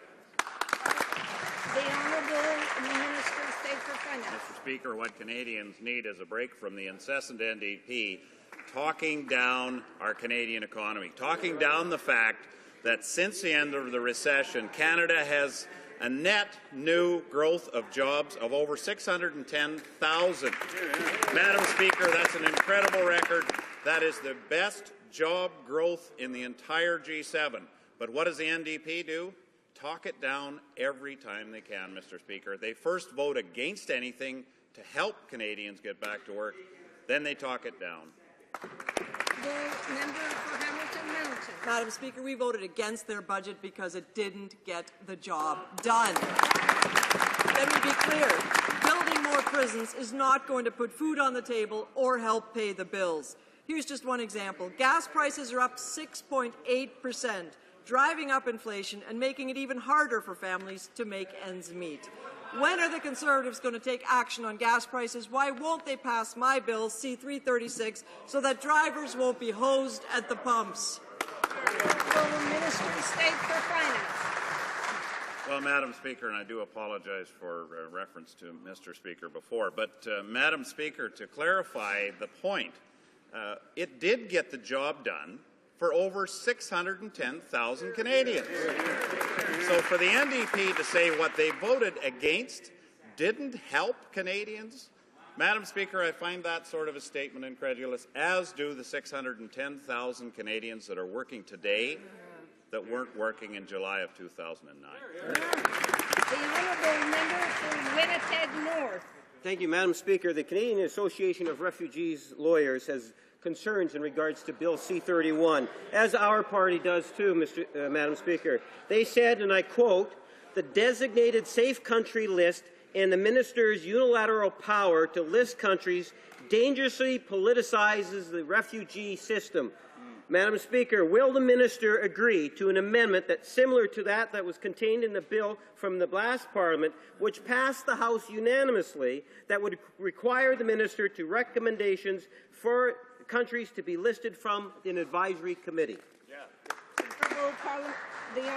Canada has one of the most fair, one of the most generous immigration systems in the world. And let me tell you this, Madam Speaker, Canadians have absolutely no tolerance for those who would abuse our generosity and who would take unfair advantage of our country. Let's look at the facts. How come the United States has only 47 claims in 2009-2010 from Europe, while Canada has 4,700 claims, Mr. Speaker, in the same period? The honourable member for Winnipeg North. Well, Madam Speaker, let's look and let's be fair, Madam Speaker. At the end of the day, this government is choosing which country is going to be a safe country. The minister is going to make that decision. And, Madam Speaker, if you come from one of those safe countries, then that means there is no appeal. In fact, if you are going to attempt to appeal, it's got to go through a federal court. If it goes through a federal court, you're going to be deported before it even goes to court, goes to trial, Madam Speaker. How is that fair for the refugee that's coming to Canada that's being told they have to go back to their country of origin before? Order, please. Order. The Honourable Minister of Foreign Affairs. Mr. Speaker, it was this government who established an appeal process for refugees to be able to appeal. It was that party who had no such process when they were in government. We have one of the most fair, one of the most open refugee policies in the world, Madam Speaker. But let me tell you this, we will ensure that the taxpayer is protected and people don't abuse our generosity. Honourable member. The Honourable Member for Malpan. My question, Madam Speaker, is for the government's chief spy master, who is so intent on snooping into Canadians' private email and the laptops of the nation. But they are not stopping at emails. The minister's bill allows government agents to enter on an internet service provider when they want, without a warrant, and demand to see absolutely everything and even to copy it all. Just why does this government see every Canadian as an enemy of the state? And why is this minister giving these conservative agents absolute power to pry? Minister of Finance, Foreign Affairs. Madam Speaker, there is absolutely no intent to do anything. I completely reject the premise of the member opposite's question. Today, Mr. Speaker, we are very concerned that taxpayers' dollars have been misused by the New Democratic Party on a dirty, sleazy trick campaign. They won't have the courage or the guts to come to this place and to take responsibility for this disgraceful misuse of taxpayers' dollars, Mr. Speaker. Is the NDP, does it now stand for the No Decency Party? Order, please. Order. L'honorable député. The honourable member for Terrebonne-Blainville. Madam Speaker, since the bill has been in the House, the government has ignored the opposition of Canadians and the NDP about privacy. The government is not is trying to give a different impression, but nothing is being done to protect personal information and to keep Canadians from being accused. Madam Speaker, for New Democratic Party Member of Parliament to stand in her place today of all days and talk about privacy, I call on this member to stand in her place, take responsibility for her party, identify who is responsible for these dirty, sleazy internet tricks, and explain to Canadian taxpayers why their hard-earned tax dollars go to support such dirty, sleazy tricks, Mr. Speaker. The honourable member for Terrebonne-Blainville. The Minister of Public Safety is already doing enough. We don't need to deal with his personal life. The government is wanting to snoop on Canadians' personal lives and force the internet providers to provide information. The costs will go up. How much will it cost web users to have the government snoop on Canadians? Minister of Foreign Affairs. Mr. Speaker, there is only one party who's attempting to snoop in the personal and private lives of members of Parliament and of Canadians, and that's the New Democratic Party. I encourage this member to stand in her place, accept responsibility for this sleazy, dirty tricks campaign, stand in this place and apologize, and identify and take responsibility for who is responsible for this reckless, disgraceful behavior. Order, please. The Honourable Member for St. John's East. Madam Speaker, it's the public activities of the Minister of Public Safety that we're concerned about. Not only does his online snooping bill intrude on Canadians' privacy, it'll also intrude on their wallets. The bill will force internet service providers to spend millions to build extensive systems to spy on their own customers. And as we know, Madam Speaker, it's consumers who will be forced to pick up the tab. Why is the Conservative government making Canadians pay for the privilege of being snooped on? The Honourable Minister of Foreign Affairs. Mr. Speaker, I say to my colleague from St. John's, I know him to be a decent and honourable person. I say to him when he talks about snooping and violating the privacy of Canadians. This morning, we learned that the Democratic Party is involved in a dirty, sleazy internet game, Mr. Speaker. We call on the NDP, and I call on this honourable member, to stand in his place, accept responsibility, and identify who's responsible for this disgraceful misuse of taxpayers' dollars. Order, please. Order. The honourable member for St. John's. Order, please. Order. I would like to ask this House for a little order. The honourable member for St. John's. Thank you, Madam Speaker. If this minister has any evidence, table it, instead of these baseless attacks. Mr. Speaker, one thing is clear. One thing is very clear. It's not what the minister is saying because he's got no evidence, but come forward with it. The minister has bungled this bill from the start. Waves of Canadians have expressed their opposition and indignation. Even Conservative backbenchers call it too intrusive. The ISPs are warning of higher costs. Privacy commissioners, columnists, ordinary Canadians are appalled. Mr. Speaker, Madam Speaker, this is 2012, not 1984 with Big Brother. Why wasn't the minister give it up and admit he's made a mistake? Will he scrap this bill and go back to the drawing board? Order, please. The Honourable Minister of Foreign Affairs. Madam Speaker, we're talking about dirty, sleazy internet tricks. And if the New Democratic Party has nothing to hide, would they grant unanimous consent for the Speaker to look at this issue and to report back today on what the evidence is of the NDP's dirty tricks? Or, Mr. Speaker, do they have something to hide? Order. I'm sure the next question will want to be heard. The honourable member for Abitibi-Témiscamingue. Madam Speaker, Canadians would like to see a little bit more professionalism in how the F-35 file is being handled. 6 of the 9 participating countries have now reduced or postponed their orders. 2 other countries are studying their options before taking a final decision. The Conservatives just keep repeating their talking points while our allies are developing a plan B. Why is this government out of sync and not thinking about alternatives? Honourable Parliamentary Secretary. Thank you, Madam Speaker. Once again, the opposition is talking against our armed forces. They don't want us to replace the CF-18s.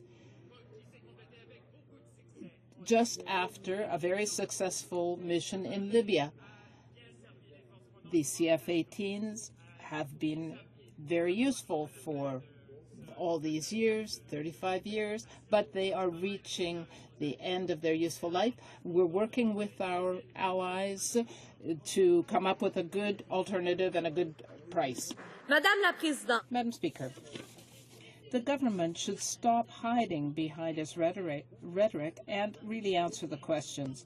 Does the government really respect our forces? If so, and they want to give them the equipment they need, they should start by admitting that the budget is not enough for 65 F-35s. They need to make changes and stop improvising. If there is no plan B, they need to tell us how many planes and how much they're going to cost. Madam Speaker, we were very clear on this point. We understand very well that the opposition does not want our forces, our pilots, to have the equipment they need to carry out the missions that we require of them. For the past 10 years or more,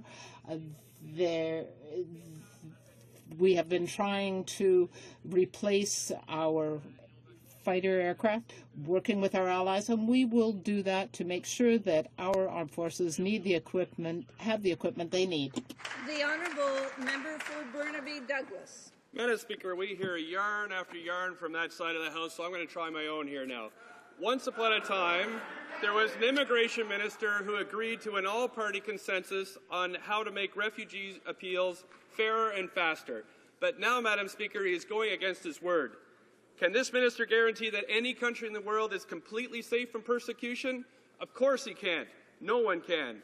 Gay and lesbian refugees can be especially vulnerable, even in countries otherwise considered safe. Every refugee deserves a fair hearing. Why did the minister break his promise? The Honourable Parliamentary Secretary to the Minister of Citizenship. Madam Speaker, the minister did no such thing. In fact, this party and the previous government and with the partnership of the opposition actually put together a foundation to build upon a refugee system called C11. What we introduced this week is a new bill that's going to build even further on the strengths of what is a great refugee system, one of the best in the world. Madam Speaker, but it needs to be improved. It's been pointed out time and time again that our system is being taken advantage of. $170 million in bogus refugee claims from the EU alone. Enough is enough, Madam Speaker. We need to move forward. Honourable member for Burnaby Douglas. Well, Madam Speaker, this government is clearly divorced from reality. Hidden in their omnibus refugee bill are new powers for the minister. We all want to crack down on the travesty of human smuggling, but we should be punishing the criminals, not the victims.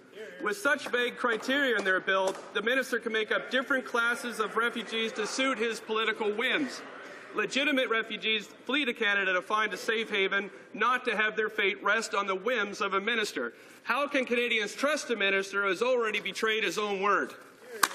The Honourable Parliamentary Secretary to the Minister of Citizenship. Madam Speaker, the answer can be found in the very point that the member makes, and that is this. Legitimate refugees have the opportunity to come to this country, to begin a new life, to bring up their family, and to become Canadians in the best country in the world in which to settle. But, Madam Speaker, when we have countries where individuals are making refugee claims, bogus refugee claims, up to the point where 95% of those claims are bogus, that isn't a system that works. Those are people taking advantage of Canadians. Member for Beauharnois-Salaberry. Madam Speaker, does the government realize that it is looking down on all victims of persecution from countries that are not on the minister's favored list? That is indecent. Refugees that are fleeing from persecution deserve to have a fair and balanced hearing without exception. 20 months ago, we came to a consensus to improve the system while upholding human rights. So why is the government once again going back on its word and using its arbitrary power to decide who is a refugee and who is not? The Honourable Parliamentary Secretary to the Minister of Citizenship. Well, Madam Speaker, I'd be happy to stand up and defend where we're going with respect to this bill, because it is going to move this country forward in terms of refugee reform. Let me just lay out what some of the facts are in terms of what the truth is. In 2011, Canada received more refugee claims from the European Union, Madam Speaker, than from Africa or Asia. In fact, last year alone, 23% of all of our refugee claims, over 5,800, were made by nationals from the European Union. That's up 14% from the previous year. Madam Speaker, $170 million to pursue those claims. What we need to be doing is helping real refugees settle in this country. The Honourable Member for Westmount-Ville-Marie. Thank you, Madam Speaker. Our Air Force is going to need a minimum of 65 planes to replace the CF-18. And I say minimum because that doesn't even account for attrition. And we know that over the next 30 years, there definitely is going to be some attrition. So we're faced with a stark choice. If we get 65 airplanes, we're going to blow past our $9 billion by a wide margin, or we're going to shortchange our Air Force. So what is it going to be from this government, Madam Speaker? Are we going to continue to mismanage this project, or is our Air Force going to be shortchanged? The Honourable Parliamentary Secretary to the Minister of Finance. Thank you, Madam Speaker. Madam Speaker, I think on this day, 1 year after the beginning of great changes that have come to Libya, in part thanks to efforts of the Canadian forces, the member opposite will agree that we must replace the CF-18 with an aircraft that will fulfill the missions we ask of Canada. That's why his party, when they're in government, as well as our party, have committed to work with up to 10 allies to develop an aircraft that will fulfill those missions capably for Canadians.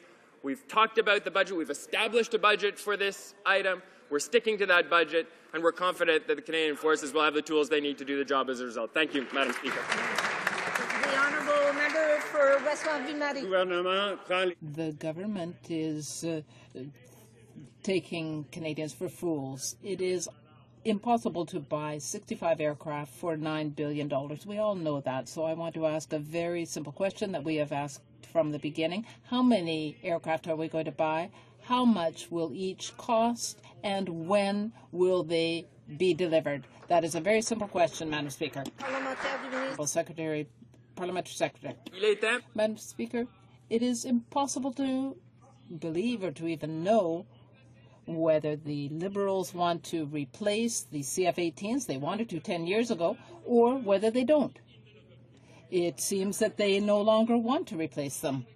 We have a plan. We are working with 10 other allies. We want to make sure that the armed forces, our Royal Canadian Air Force, have the planes and the equipment that they need for the future. Member for Etobicoke North.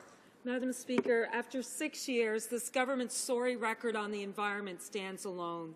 At the World Economic Forum, the Prime Minister said, Canada's investments in science and technology have produced poor results. What a cheap shot at our hard-working scientists. Now international scientists are slamming our government for turning its back on science and international agreements. Why is this government muzzling Canadian scientists and destroying the reputation of Canada for environmental leadership? Parliamentary Secretary to the Minister of the Environment. Well, Madam Speaker, this is very rich coming from a party whose former leader said that they didn't get the job done on climate change. You know, Madam Speaker, we are so proud of our team of scientists at Environment Canada and the work that they do. In fact, last year, I believe that they conducted over 1,000 interviews with media. 1,000 interviews with media.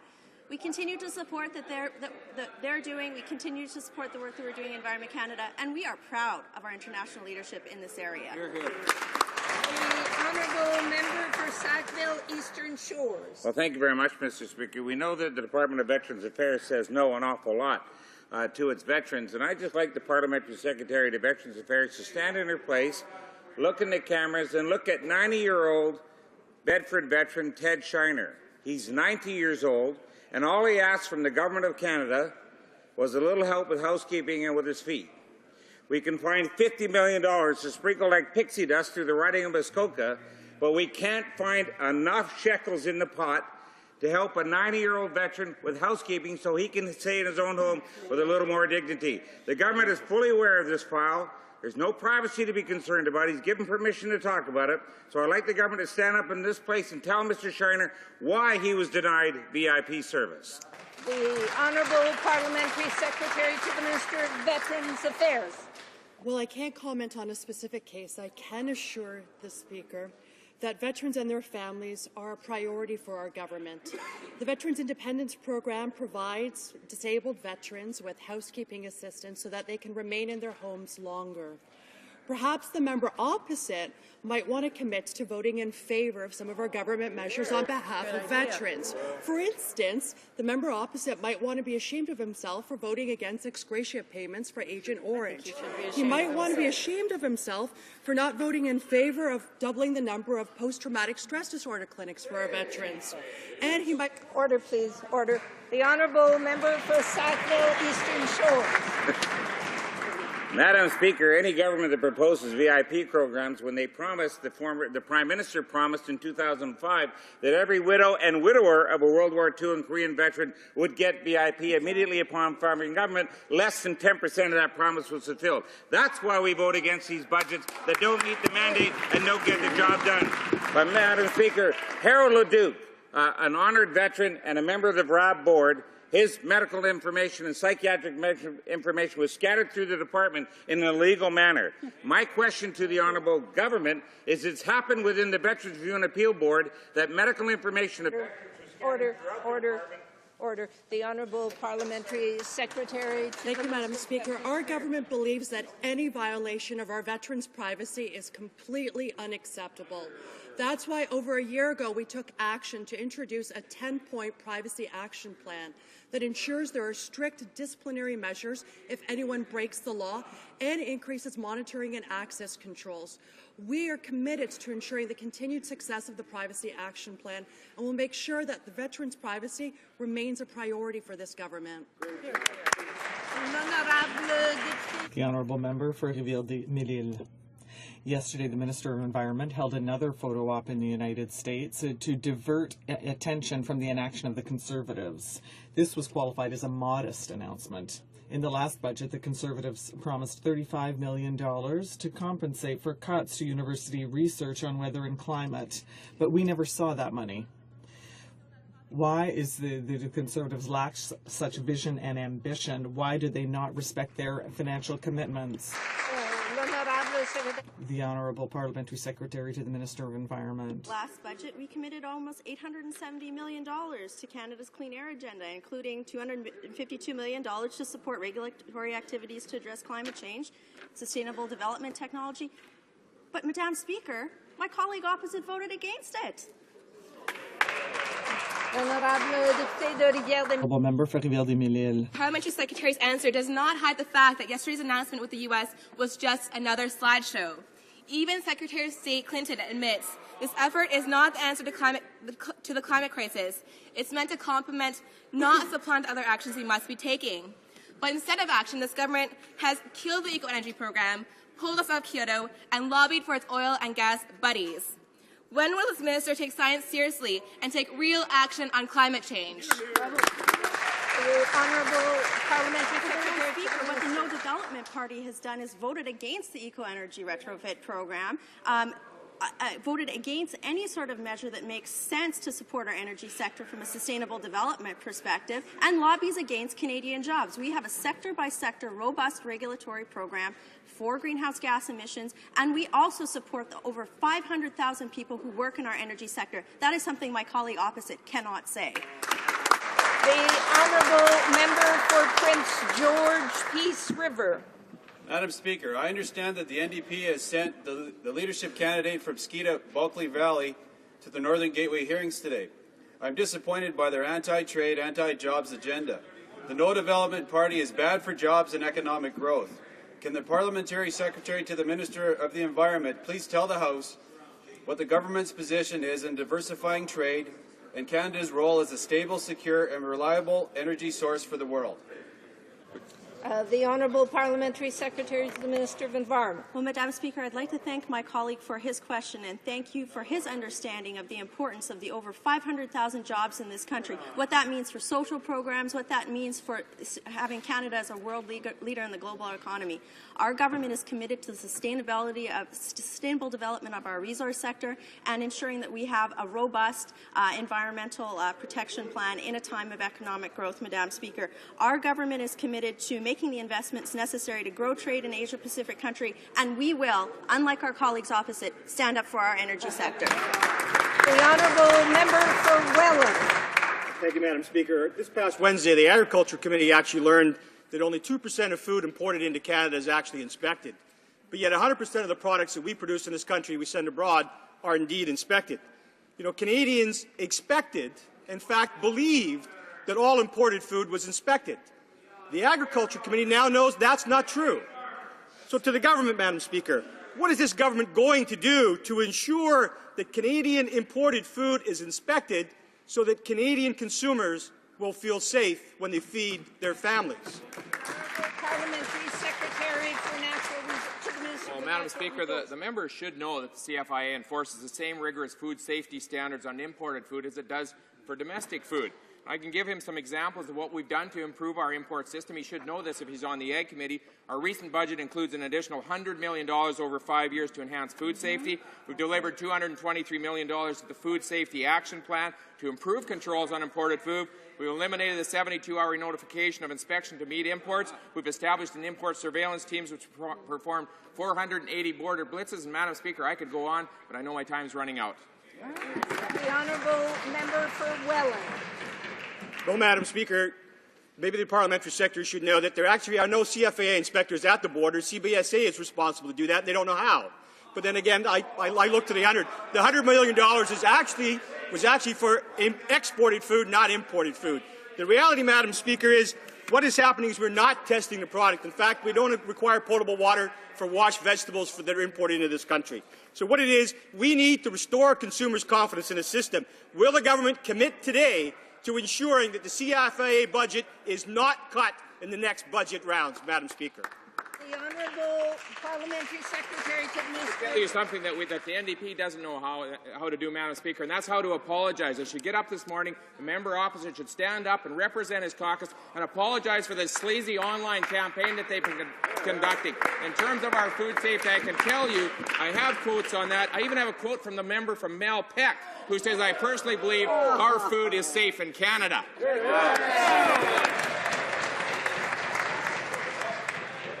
Order, please. The Honourable Order. Order, please. Order, please. The Honourable Member for Scarborough Southwest. Thank you, Madam Speaker. We learned today that rising inflation and higher gas prices are pinching family pocketbooks even further. In Toronto, a dismal job market is meaning families just can't keep up. The city has one of the highest unemployment rates in the country. Those who do find work get stuck with low-wage, part-time jobs that just don't support families. Yet, all this government has to offer them is a failed jobs plan. When will the government finally wake up and help Toronto families?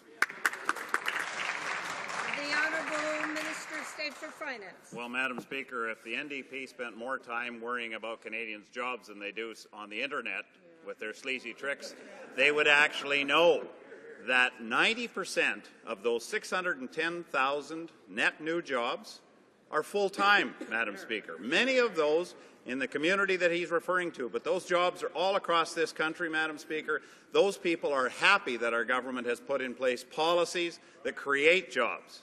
And their families. The Honourable Member for Scarborough Southwest. Well, Madam Speaker, the government hasn't created jobs in Toronto, and the numbers back that up. People in my riding know and live it every single day.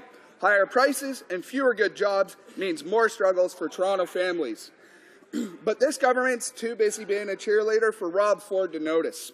Why won't it finally be a cheerleader for Toronto families? Why won't it introduce a jobs plan that gets families back to work, creates good jobs, and secures the economic recovery? The Honourable Minister of State for Finance. Thank you, Madam Speaker, and I've never been accused of being a cheerleader, I'm certain of that. But I am actually a cheerleader for the Canadian economy, Madam Speaker, because it is something to be very proud of. It is the envy of the world right now. And the reason it is because we've put 2 consecutive budgets forward that are focused on jobs and growing the economy. 2 budgets, Madam Speaker, that the opposition voted against. And then they have the audacity to stand up and say, where's the jobs plan? That's the same plan that they voted against. Honourable Member for Saint-Laurent-Cartierville. The Office of the Chief Actuary projects that the federal elderly benefit cost, in proportion to the GDP, which is currently 2.2%, will reach a peak of 3.1% of the GDP in 2030 and will decline afterwards. The Parliamentary Budget Officer projects a similar path. Right. Does the Finance Minister agree with these numbers? Will the federal elderly benefits reach a maximum of about 3.2% in the next 2 decades before declining? The Honourable Minister of Human Resources. Madam Speaker, the Parliamentary Budget Officer is entitled to his opinions, whatever it may be on a given day, but we're going to deal with the facts, Madam Speaker. We know that as the population ages and fewer people are left in the workplace to pay into OAS, it's going to become unsustainable. That's why we have to take action now, so that today's seniors have their OAS, but the future generations get them as well. That's a responsibility, one that we take very seriously. Honourable Member for Saint-Laurent-Cartierville. Madam Speaker, my colleague is not getting to the point. I asked a very simple question, and I would like her to answer. If they don't want to believe the Parliamentary Budgetary Officer, who is responding to the Chief Actuary of Canada, is his office wrong when it says that the cost of federal benefits for seniors will grow by 2% in over 2 decades and then will decline? Is he right with these figures? Yes or no? And if he is wrong, then where are the figures of the Department of the Finance? It's a simple question. Please answer precisely. The Honourable Minister of Human Resources. Madam Speaker, the gentleman mentioned the gentleman is entitled to his opinion, but we have the facts. And Madam Speaker, we will act to protect the old age security program, not only for today's seniors, but for retirees in the future. Madam Speaker, it is very important to recognize that more and more OAS will cost, the more it will harm our budget. The Honourable Member for Gaspésie et La Madeleine. This week, an ice storm on the Magdalen Islands deprived thousands of residents of electricity and heat for a number of days. The resources required to rebuild the system were transported by boat in an emergency situation. So once again, we see the pressing need to lengthen the landing strip on the islands, and the residents have been calling for this for 25 years. Will the minister take his responsibilities and ensure the safety of the people of the islands by providing them with a landing strip that is suitable for hospital and cargo planes? The Honourable Parliamentary Secretary to the Minister of Transport.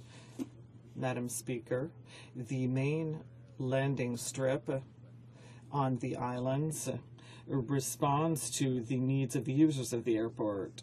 For example, the main landing strip is currently able to accommodate the full charges of aircraft, of heavy lift, of C-130 Hercules-type aircraft.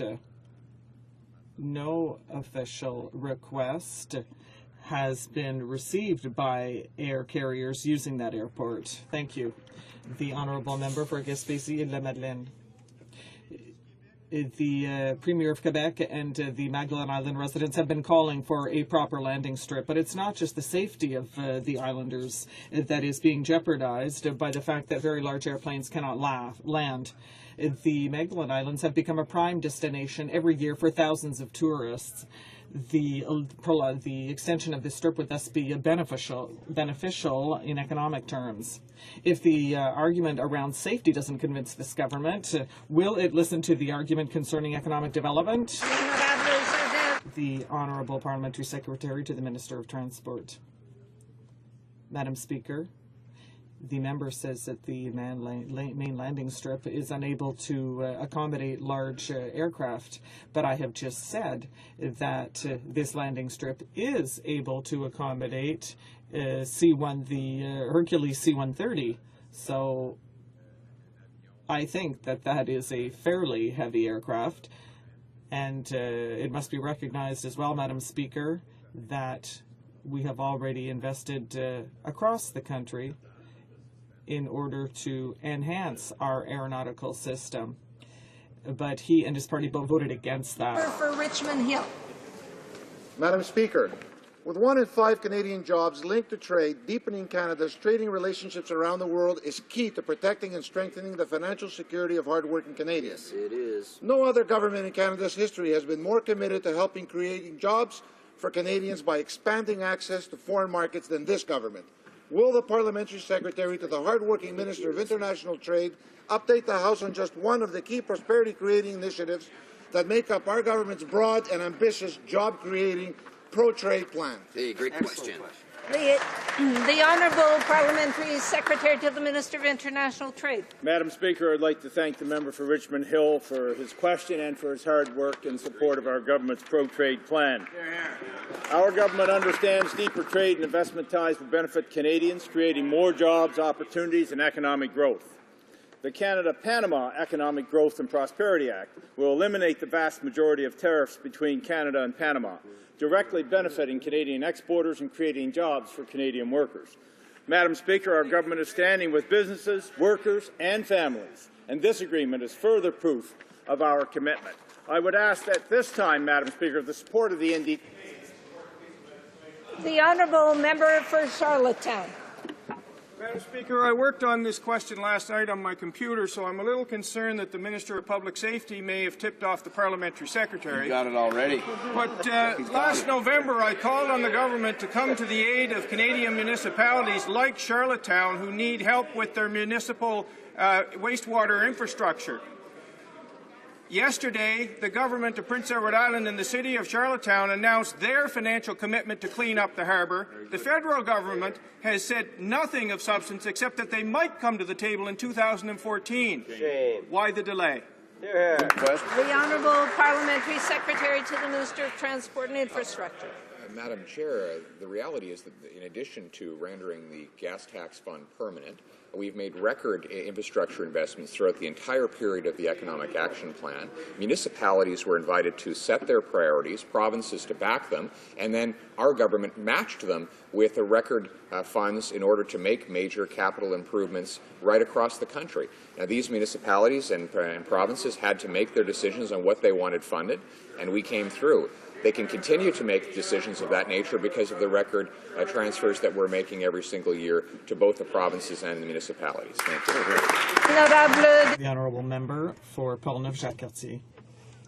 The government is hiding a report showing that it is irresponsible to privatize language training of public servants. Costs are 5 times higher than they were 5 years ago, and it is because there is an increased use of the private sector. The closing of the School of Public Service will cause the loss of 190 jobs, and once again, it is Canadians who will be stuck with the bill. Using private sector services when public services cost less is not good economic management. So why are they privatizing a public service that worked well? Why are they causing jobs to be lost? The Honourable Parliamentary Secretary to the Madam Speaker, our government remains committed to Canada's official languages. Language training will continue to be provided to those who need it. The private sector, universities and colleges have the ability and the expertise to provide training to the public service at a lower cost to taxpayers. That's the same advice, but at lower cost, exactly as Canadians expect, Madam Speaker, and we continue to search for savings right across government. The Honourable Member for Cumberland, Colchester, Muscatawbet Valley. Madam Speaker, there are concerning reports coming out of the Democratic Republic of Congo. Since their last election in last November, they have been trampling on the rights of their citizens. And as we all know, the right to free assembly and the right to freedom of speech are basic democratic tenets in any stable democracy. Can the Minister of Foreign Affairs please update this House on the happenings in the DRC in terms of democratic reform and respecting democratic principles and rights of its citizens? The Honourable Minister of Foreign Affairs. I want to thank the member for Cumberland Colchester for this, Muscatawbet Valley for this very important question. We are deeply concerned about the reports of the Congolese authorities have stopped peaceful public demonstrations planned by a number of churches to protest irregularities in last November's election. We call on Congolese authorities to heed the advice of national and international election observers to improve the electoral process in that country. All parties must work together to ensure the security situation doesn't further deteriorate, and we believe and encourage all parties there to resolve their differences through peaceful means to strengthen democratic values that are absolutely essential for a peaceful and a prosperous society. The Honourable Member for Montmagny-Lillet-Kamouraska-Rivière-du-Loup. Madam Speaker, years of research on asbestos have been manipulated. European businessmen who had investments in asbestos products will be in prison for 16 years. The IARC has concluded that chrysotile is indeed carcinogenic, and the asbestos industry thus has no more social license. It is thus on the verge of collapse. Will the Minister of Industry realize that he needs a crisis recovery plan for his region? Or will he defer to Peter White, who worked for Brian Mulroney in the 1980s? The Honourable Parliamentary Secretary. Madam Speaker, for over 30 years, Canada has promoting the safe use of chrysotile on the international and national scene. The results of recent studies show that chrysotile can be used in a safe manner in a controlled environment. Thank you, Madam Speaker. The Honourable Member for Haute-Gaspésie, La Métis, Matane, Matapédia. Madam Speaker, since the government is calling on us today to study the standing orders of the House of Commons and the committees, I would like to remind them that the Bloc Québécois no longer sits on committees, that it was recently excluded from a subject that was studied in the Board of Internal Economy. It's a blatant lack of consideration and respect of parliamentarians towards the Bloc Québécois and 1/4 of Quebec voters. Will the chair chair of the Committee on Procedure, on behalf of democratic principles, say that committees are allowed, bloc members are allowed to sit on parliamentary groups like as is done in the National Assembly. Middlesex, London.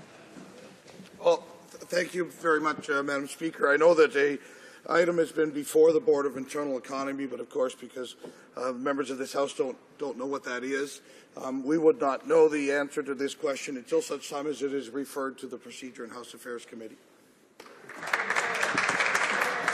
This ends the question period for today.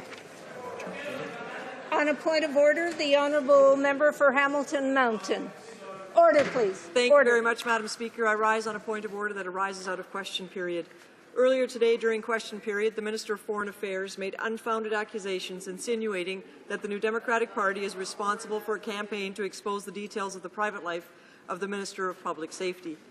As we've said over the last number of days, Madam Speaker, we are not interested in any details of his private life. His public statements are troubling enough. Yes.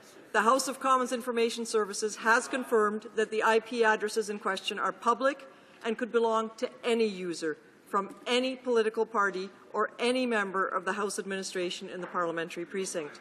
And I understand the Speaker's office is now looking into the matter. I would call on the Minister to table in this House any evidence that he may have to back up his unfounded claims. And if he doesn't have such evidence, I would like him to immediately apologize and withdraw his statements unconditionally.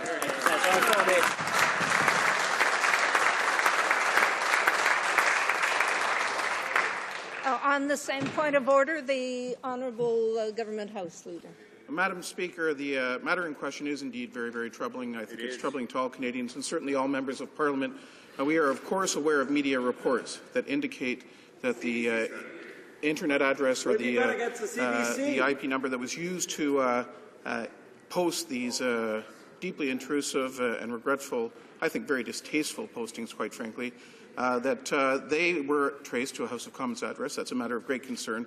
And then there was the further suggestion that the same address had been utilized to strengthen Wikipedia postings in favor of the NDP, including the NDP leader's own description on Wikipedia.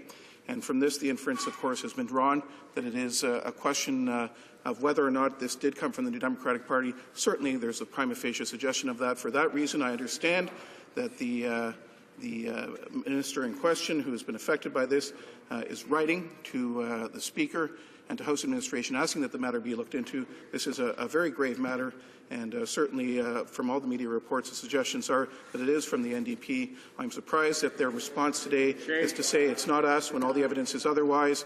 I should hope that they would step forward and take responsibility, but I look forward to having the House administration and the Speaker look into this very serious matter. On the same point of order, the honourable member for New Westminster. Well, Madam Speaker, we've had the member from Hamilton Mountain raise this issue. We have the Speaker, of course, looking in to determine and investigate who's behind this. But of course, as the member from Hamilton Mountain just mentioned, this could be any political party, any staffer. We don't know. And given that the Minister of Foreign Affairs both accused the NDP and also in his heckling accused a Liberal member wildly, without any basis, it is very clear that unless he has some evidence to present in the House of Commons, such as what the member from Hamilton Mountain has just asked, he should stand in this House now. If he can't back up the wild claims he was making, NDP, the heckles he was giving against the Liberals, if he can't back up his claims, he should stand in this House now, immediately apologize, and withdraw those statements unconditionally.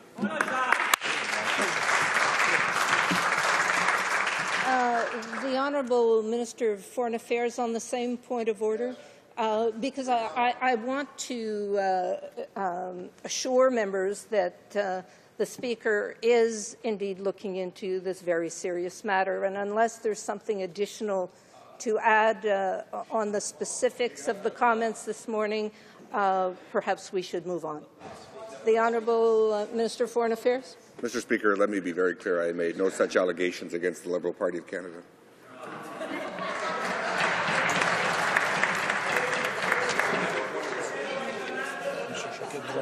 On another point of order, the honourable member for Sackville Eastern Shore. Yes, Madam Speaker. During question period, I'm not sure how it happened, Madam Speaker, but I was cut off on a question. And I think if you seek unanimous consent from the House to see if I can finish my question, it was a real good one, Madam Speaker.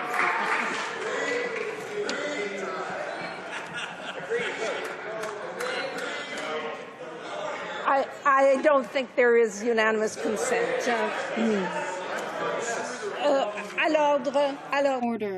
Order. On another point of order, the honourable member for Drummond. Thank you, Madam Speaker. During statements by members, the member for Peace River, I believe, mentioned the absence of a member during a vote. And I believe that this is in opposition of the rules of the House. As a result, I would ask for an apology, all the more so because this member dared presume the reason for the absence of that member, and it's even more insulting to think that a member would be absent for political reasons or any other. And as a result, I would ask for an apology from that member who not only broke the rules but also seems to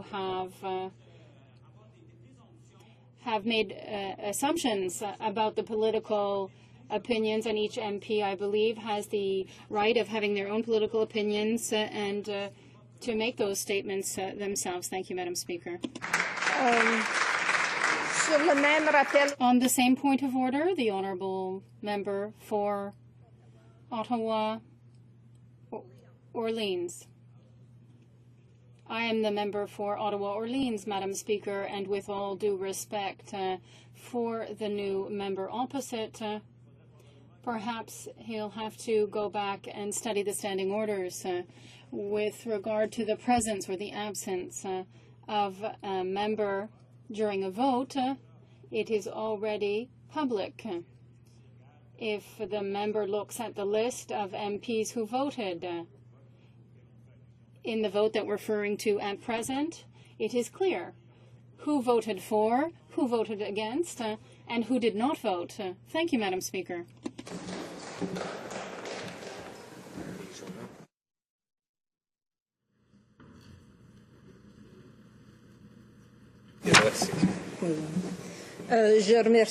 I want to thank both honourable members for their interventions. However, the rule is such that the rules in the House of Commons are that we are not to mention the presence or the absence of a member. The journals simply indicate who voted for or who voted against. It is possible, of course, to abstain. So I would ask the honourable member for Peace River to apologize.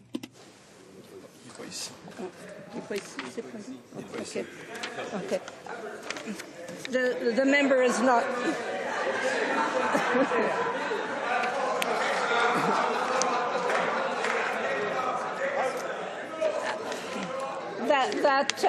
That request by the speakers stands.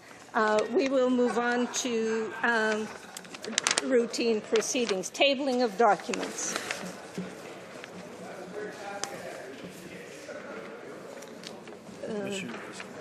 The Honourable Parliamentary Secretary for the Government House Leader. Thank you, Madam Speaker. Madam Speaker, pursuant to Standing Order 36.8, I have the honour to table in both official languages the Government's response to one petition. Introduction of government bills. Mr. Baird for Mr. Nicholson, seconded by Ms. Aglukak, moves for leave to introduce a bill entitled An Act to Amend the Civil Marriage Act. This motion is deemed adopted. Mr. Baird for Mr. Nicholson, seconded by Ms. Aglukak, that moves that the bill be now read a first time and be printed. This motion is deemed adopted. First reading of this bill, première lecture de ce projet de loi.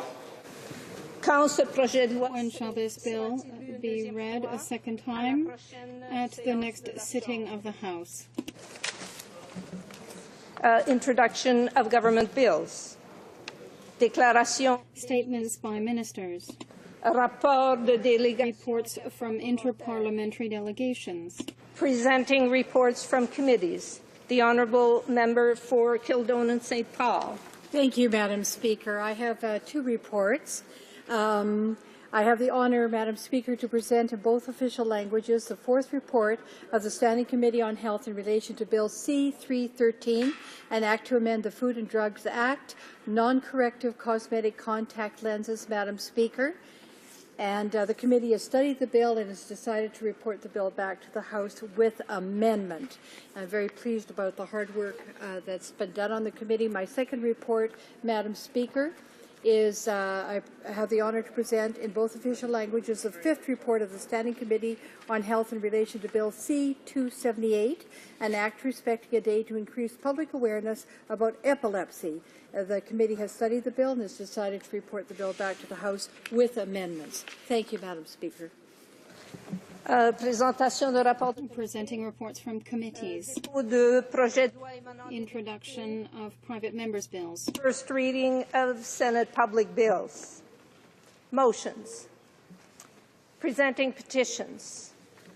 The Honourable Member for Kitchener-Conestoga. Thank you, Madam Speaker. I have the honour to present a number of petitions signed by over 500 people from Waterloo Region, Northern Ontario, Manitoba, British Columbia. These petitioners are calling on government to recognize the challenges posed by suicide by adopting legislation that would recognize suicide as a public health issue, provide guidelines for suicide prevention, promote collaboration and knowledge exchange regarding suicide, and promote evidence-based solutions to prevent suicide and its aftermath, and to define best practices for the prevention of suicide. Thank you, Madam Speaker. Good petition. Yes, you did. Presenting petitions. Honourable Member for Hamilton Mountain. Thank you very much, Madam Speaker. Petitions keep pouring in from my riding of Hamilton Mountain, calling on this government to take action on the price of gasoline. Just yesterday, Statistics Canada again reported that rising gasoline prices were the biggest trigger last month that helped propel the country's annual inflation rate up to 2.5%.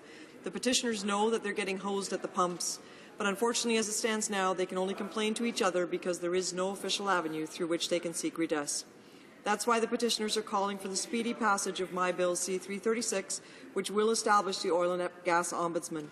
The Ombudsman will be charged with providing strong and effective consumer protection to make sure that no big business can swindle, cheat, or rip off hardworking Canadians. The petitioners are demanding a meaningful vehicle for having their complaints taken seriously, with effective mechanisms for investigation and remediation to help consumers fight the squeeze. Now, Madam Speaker, I know that the rules of the House do not allow me to endorse a petition, but I do want to conclude by thanking everyone who has signed this petition and who is actively engaged in working towards the passage of my bill. Thank you, Madam Speaker. Presenting petitions, the Honourable Member for Winnipeg North. Madam Speaker, I bring forward a petition that is signed by many Canadians in regards to the government's decision back on November the 4th to put a freeze on the sponsoring of parents and grandparents. Madam Speaker, they believe, as many, that parents and grandparents play a vital role in terms of the family unit, and they are calling upon the government to lift the freeze so that Canadians and others would be able to sponsor their parents to be reunited as a family unit. At least allow them the opportunity to sponsor is what they're asking for. Thank you, Madam Speaker. Presenting petitions, the Honourable Member for Thunder Bay Superior North. Thank you, Madam Speaker. Madam Speaker, today I have the pleasure of presenting a petition on behalf of residents from coast to coast, from Halifax, Dartmouth, Cole Harbour, Toronto, Mississauga, Brampton, Coquitlam. It sounds like a Stompin' Tom Connors song. All in support of my Cell Phone Freedom Act and for taking an important step to providing more consumer choice and to promoting competition in the domestic wireless market. The petitioners are asking for parliamentarians to support this bill, C-343, so that Canadian consumers are no longer chained by anti-competitive network locks on their cellular phones, locks which prevent them from switching carriers, from getting full value when they sell their phones, or from using local SIM cards when traveling abroad. Thank you, Madam Speaker. Présentation de pétitions. Presenting petitions. Member for Kildonan St. Paul. Thank you, Madam Speaker. I have over 600 petitions from people all across Canada. They keep coming in, calling on the government to develop and implement a comprehensive national action plan to combat human trafficking, and I know that's something that is on the government agenda, so I'm very pleased about that. I have a second set of petitions of over 600 people, 664 people, who request the Parliament amend the Criminal Code to decriminalize the selling of sexual services and criminalize the purchasing of sexual services and provide support to those who desire to leave prostitution. And finally, I have a petition of about 100 people here, Madam Speaker, calling on the government to ensure that the Holodomor and Canada's first national internment operations are permanently and promptly displayed in the Canadian Museum for Human Rights in their own galleries. Thank you, Madam Speaker. Présentation de pétitions. The honourable member for Saanich and Gulf Islands. Thank you, Madam Speaker. I rise today to present 4 petitions. I'll try to do so expeditiously. 2 of them relate to issues relating to the climate crisis. The first, and it was nice to hear the voice again of the honourable member for Thunder Bay Superior North. He was the sponsor of a bill that which this petition refers, and that was, of course, the bill in the last session of Parliament, Bill C-311. These petitioners, from primarily throughout Ontario, are asking for this Parliament to take up again the challenge of reaching those targets for emissions reductions that were in that previous legislation, reducing to 25% below 1990 levels by 2020 and by 80% below 1990 levels by 2050. Related to that, in that it deals with fossil fuels, comes a petition from members of the public in primarily British Columbia looking for this government to change its approach on the Enbridge project, the pipeline and risky tanker scheme, to step back from their active promotion of this project to allow the environmental reviews and the National Energy Board hearings to proceed fairly and without prejudgment from the government. There is also a petition from members within my own riding, primarily from the islands of Pender and Galiano and in Sydney, to readdress the issues of youth incarceration, to do away with mandatory minimum sentences, and to have a sensible policy to ensure that we are not jailing young people, which is essentially sending them to crime school. Lastly, Madam Speaker, I have a petition from people throughout the Vancouver area calling for the Government of Canada and this House to act to ban the trade, possession, and importation of shark fins. We know that this dreadful practice is related to actual species loss of a substantial number of sharks, threatening species with extinction. We call on this House to take action. Thank you, Madam Speaker. Presenting petitions. Questions on the order paper. The Honourable Parliamentary Secretary to the Government House Leader. Thank you, Madam Speaker. Madam Speaker, I ask that all questions be allowed to stand. Agreed and so ordered. Orders of the day. Orders of the day, resuming debate on the standing orders and procedure of the House of Commons and its committees.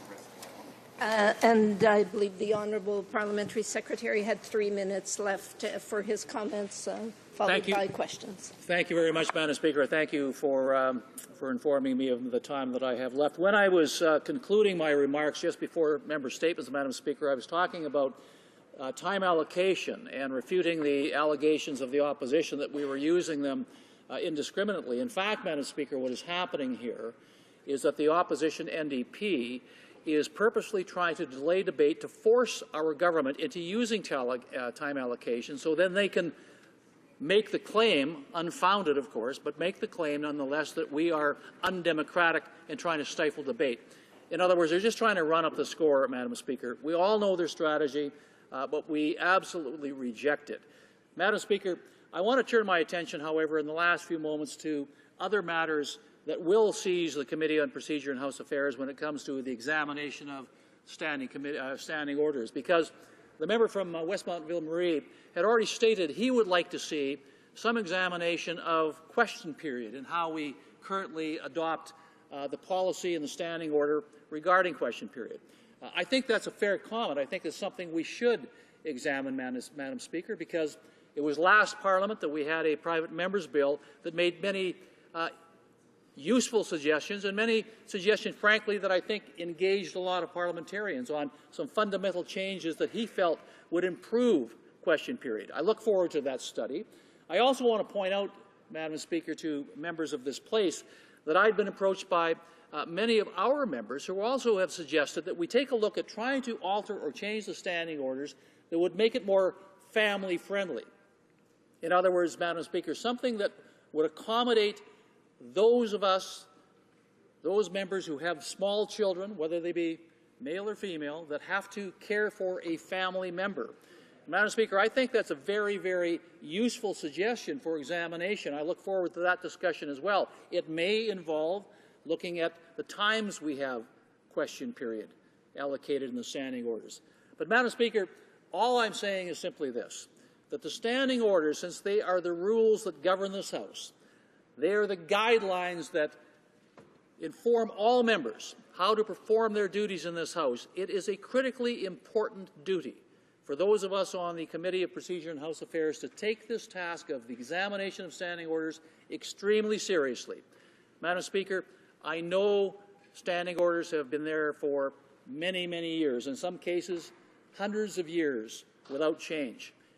And I understand the sensitivity amongst those who suggest we tread very carefully when suggesting any changes to standing orders. I understand their sensitivities, and Madam Speaker, I implore all members of the Procedure and House Affairs Committee to work with me on making changes that will modernize and improve the functioning of this place and for the betterment of all parliamentarians. Thank you, Madam Speaker. Comments, Honourable member.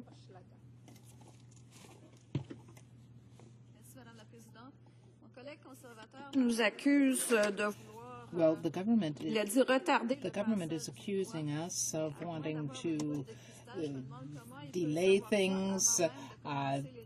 They don't have think that we have a crystal ball, and they don't have one either. And I wonder how they can predict what we are going to do before we do it. Madam Speaker, I'm not making any accusations. I'm just pointing out the obvious. I've given one example of Bill S5, which was unduly delayed by the NDP opposition. I have many, many more. I'll just give one, Madam Speaker, because I know we've got a limited amount of time here, and that's Bill C11, the Copyright Modernization Act. Madam Speaker, we brought the bill in the same form that was presented in last Parliament, the Parliament that had that bill before committee. When we reintroduced it in this Parliament, Madam Speaker, after 75 speeches, the NDP opposition still refused to send it to committee. They still said, we have more people wanting to speak on it. The ironic thing, Madam Speaker, is they said at the same time, we think that bill needs amendments. Well, the committee is the place to make amendments, Madam Speaker, yet they refused to send it. They forced us into time allocation, so then they could turn around and say the government is being anti-democratic. Madam Speaker, the strategy of the NDP is clear. We understand that. I think all Canadians understand it by now as well. Questions and comments. The Honourable Member for Charlottetown. Thank you, Madam Speaker. I'd be interested in hearing the Parliamentary Secretary's views with respect to in-camera meetings at committee. I'm the Vice Chair of the Veterans Affairs Committee, one of the committees that most often conducts its business in camera. In fact, 31% of its meetings so far in this Parliament have been in camera. It's one thing to put a meeting in camera as a result of a formal vote. It's another to have the chairman circulate an agenda in advance of the meeting without consultation with the committee co-chairs, which declares that a portion of the meeting will be in camera, and then repeatedly rejects a request for a formal motion for it to be put in camera. Essentially, the committee goes into camera by edict. The member from Westmount Ville-Marie has given some very constructive suggestions with respect to when in-camera meetings of committees are appropriate. I would be most interested in hearing from the Parliamentary Secretary on this topic. Thank you, Madam Speaker. Honourable Parliamentary Secretary. Well, Madam Speaker, it's quite clear traditions of Parliament for over 100 years have dictated that committees are the masters of their own agenda and their own business. It is simply unacceptable, in my view, Madam Speaker, for Parliament, whether it be the Speaker or any other force within Parliament, to dictate to any committee how they should conduct their own business. Madam Speaker, that is a fundamental part of our democratic process. Committees must determine how they wish to conduct their own business. I simply say to my member opposite, my colleague opposite, that is the way it has always been, and for good reason, and should remain the same. Thank you, Madam Speaker. Questions and comments? Question for the member from Saanich and Gulf Islands. Thank you, Madam Speaker. I've made quite a study of the standing orders since I became elected, and it's I think, useful for all members to become familiar with the fact that we don't actually need to change the rules in relation to question period to create a civil conversation. We merely need to respect the rules we have, which require no interruption of someone when they're on their feet and no statements that are offensive to any member. I would like to ask the honourable member if he will join with me in a practice that I call zero tolerance for heckling, and he may have noticed my practice on this point, Madam Speaker, that I not only do not heckle, I will not continue to speak when I'm being heckled. The Honourable Parliamentary Secretary. Well, Madam Speaker, what I do agree with is that there needs to be increased decorum and civility in the House. And Madam Speaker, Mr. Layton, when he was still with us, made a point when this Parliament first opened, shortly after the election, to suggest that his party, the New Democratic Party, would improve the civility and decorum in this House by not heckling. We agreed with that, Madam Speaker. Unfortunately, there was one party in this House that didn't agree with that, and still does not, and that's the Liberal Party. So I would suggest to my honourable colleague, who sits very near the Liberals, perhaps she could encourage them to improve the civility, and perhaps she could improve the overall decorum of this House by having them refrain from heckling. If they did, I'm sure both the official opposition and the government would gladly comply. Resuming debate, the Honourable Member for Burnaby Douglas. Thank you, Madam Speaker, and I rise today to speak about amending the standing orders. I think it's a golden opportunity, really, to look at how we do the business of democracy here in the House, and hopefully that we can lower barriers and broaden participation, really try to use this opportunity to open the doors for Canadians just a little bit wider. In terms of amending standing orders, I'd first like to call attention to Section 36, that's concerning petitions. Plummeting voter turnouts and plunging levels of social capital means really governments have to do all they can to improve participation in politics, and petitions are really one way that the public has a chance to input into the business of Parliament.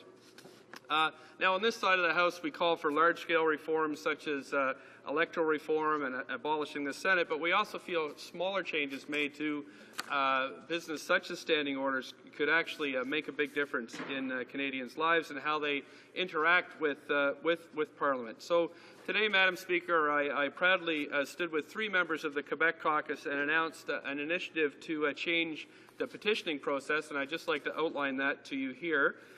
While petitioning has a long parliamentary process, we really need to bring our petitioning practice here in the House into the 21st century.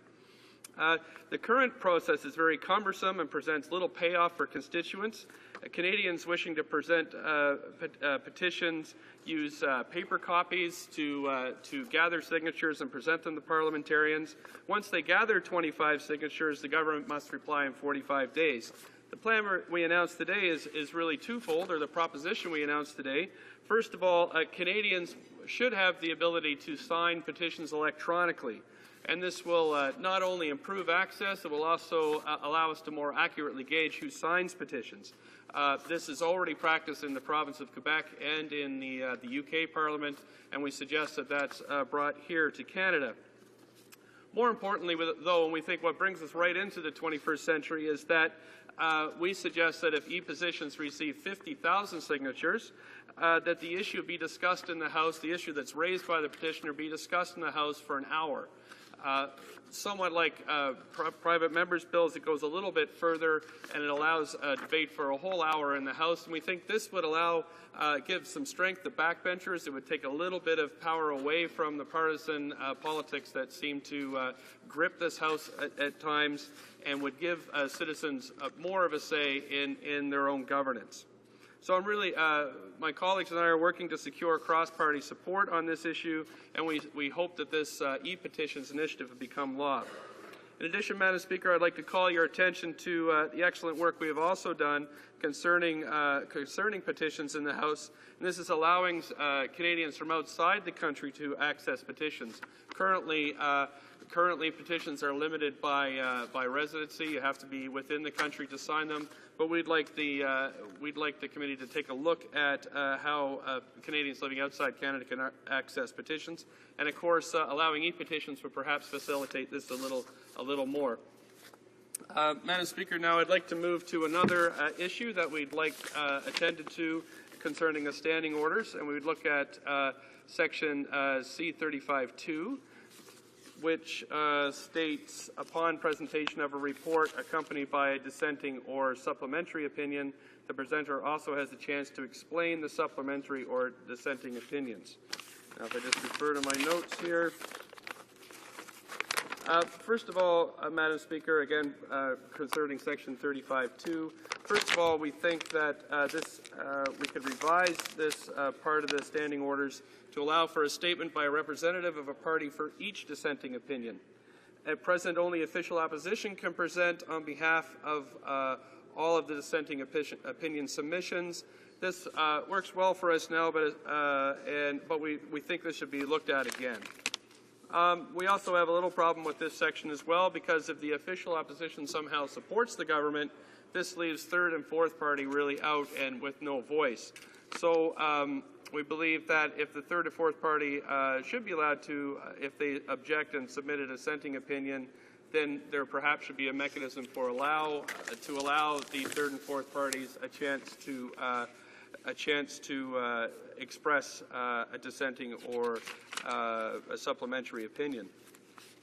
Madam Speaker, I'll also draw your attention to perhaps something you're familiar with, which is the election of the Speaker of the House of Commons, Section 4(8)A of the Standing Orders, how it's conducted by secret ballot.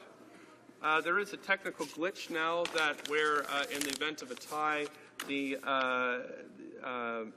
a tie, two names are dropped off the list. So, for example, if a race included 3 candidates, the first place candidate secured 40% of the vote. 2 candidates received, the second and third candidates received 30% of the votes. The bottom 2 candidates would be eliminated from the race, and then the Speaker would be elected with 40% of the vote. We think that this could perhaps be amended and to prevent this kind of odd situation occurring where a Speaker is selected with just 40% of the vote. If I can move now to Section 67(1). This is when a motion has been proposed pursuant to Standing Order 57. There shall be a period of not more than 30 minutes, which time members shall put brief questions to the minister responsible for the item. Now, we are suggesting perhaps this 30-minute question or comment period should be about the government's decision to use time allocation and closure on the bill at that particular stage, and less about the merits of the bill itself. By allowing the minister sponsoring the bill to answer questions about closure, we tend to get sidetracked to get them to talk about the bill itself, we get distracted from the issue of closure. So, amending the standing order to force the House Leader to be the one answering the questions it could again help us work through this issue. Now, Madam Speaker, I know my time is running out here, but I'll just move your attention to Section 32(2). This is when a minister, crown, or parliamentary secretary acting on behalf of the minister may, in his or her place in the House, state that he or she proposes to lay upon the table any other report or other paper dealing with the matter coming within the administrative responsibilities of the government. And it should said to be laid before the House. And, Madam Speaker, there's been a push in recent years to allow large documents to be tabled electronically and not in paper format. One example for this is the 2010-2011 reports on plans or priorities. That's the blue books for each government department of agency. For example, those were not printed. They were available in electronic format only. We might want to look at this issue and see if it's actually working. We may want to see if for example, all House business should be actually printed on paper, considering weighing, for example, the cost of printing and effects on the environment. Finally, Madam Speaker, I'll draw your attention to Section 153 of the Standing Orders. We should, according to the Standing Order, we should make available to each member a list of the reports or other periodic statements, which is the duty, we place these under names of the corporation or a list of reports required to be made. Madam Speaker, perhaps we should modernize the standing orders to be practical. It could be written, for example, the law clerk of the House shall make available to each member in printed and electronic form. So again, this is a chance to modernize how we present documents in the House, to weigh and to consider whether paper and electronic form, or perhaps both, are the way forward in terms of making this information known to members and the public. So, so I'll just leave it there, Madam Speaker.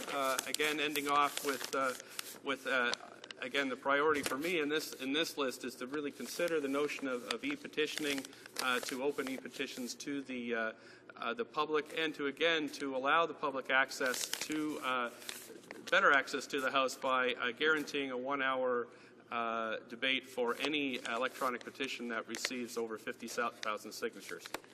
Thank you. Comments? The Honourable Parliamentary Secretary to the Government House Leader. Thank you, Madam Speaker. I thank my honourable colleague for his intervention. He made a number of points, some of which I found very interesting, and I look forward to discussion on these items at the Procedure and House Affairs Committee. Just a couple quick comments, if I may, in response to some of his direct suggestions. On the e-petition idea, while it's interesting, what I would point out, Madam Speaker, I think this also could be abused very easily. In this day and age, it wouldn't be very difficult to get 50,000 signatures on any petition, whether it be partisan or whether it be something that's extremely relevant to Canadians.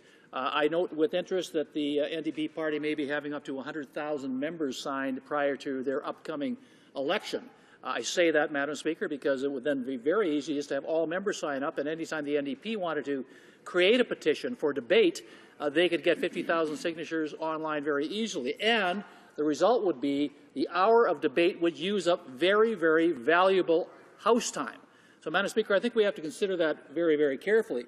I do find it interesting, and I frankly, just on first blush, tend to agree with the member on his comments on the Speaker elections. If it happened where there were only 3 candidates left on the ballot, 2 were tied, and they both had to drop off, with the remaining candidate receiving less than 50% of the votes of this House, I think that's a bit of a problem, and I think we should examine that very, very carefully. So I appreciate the comments. I appreciate the suggestions.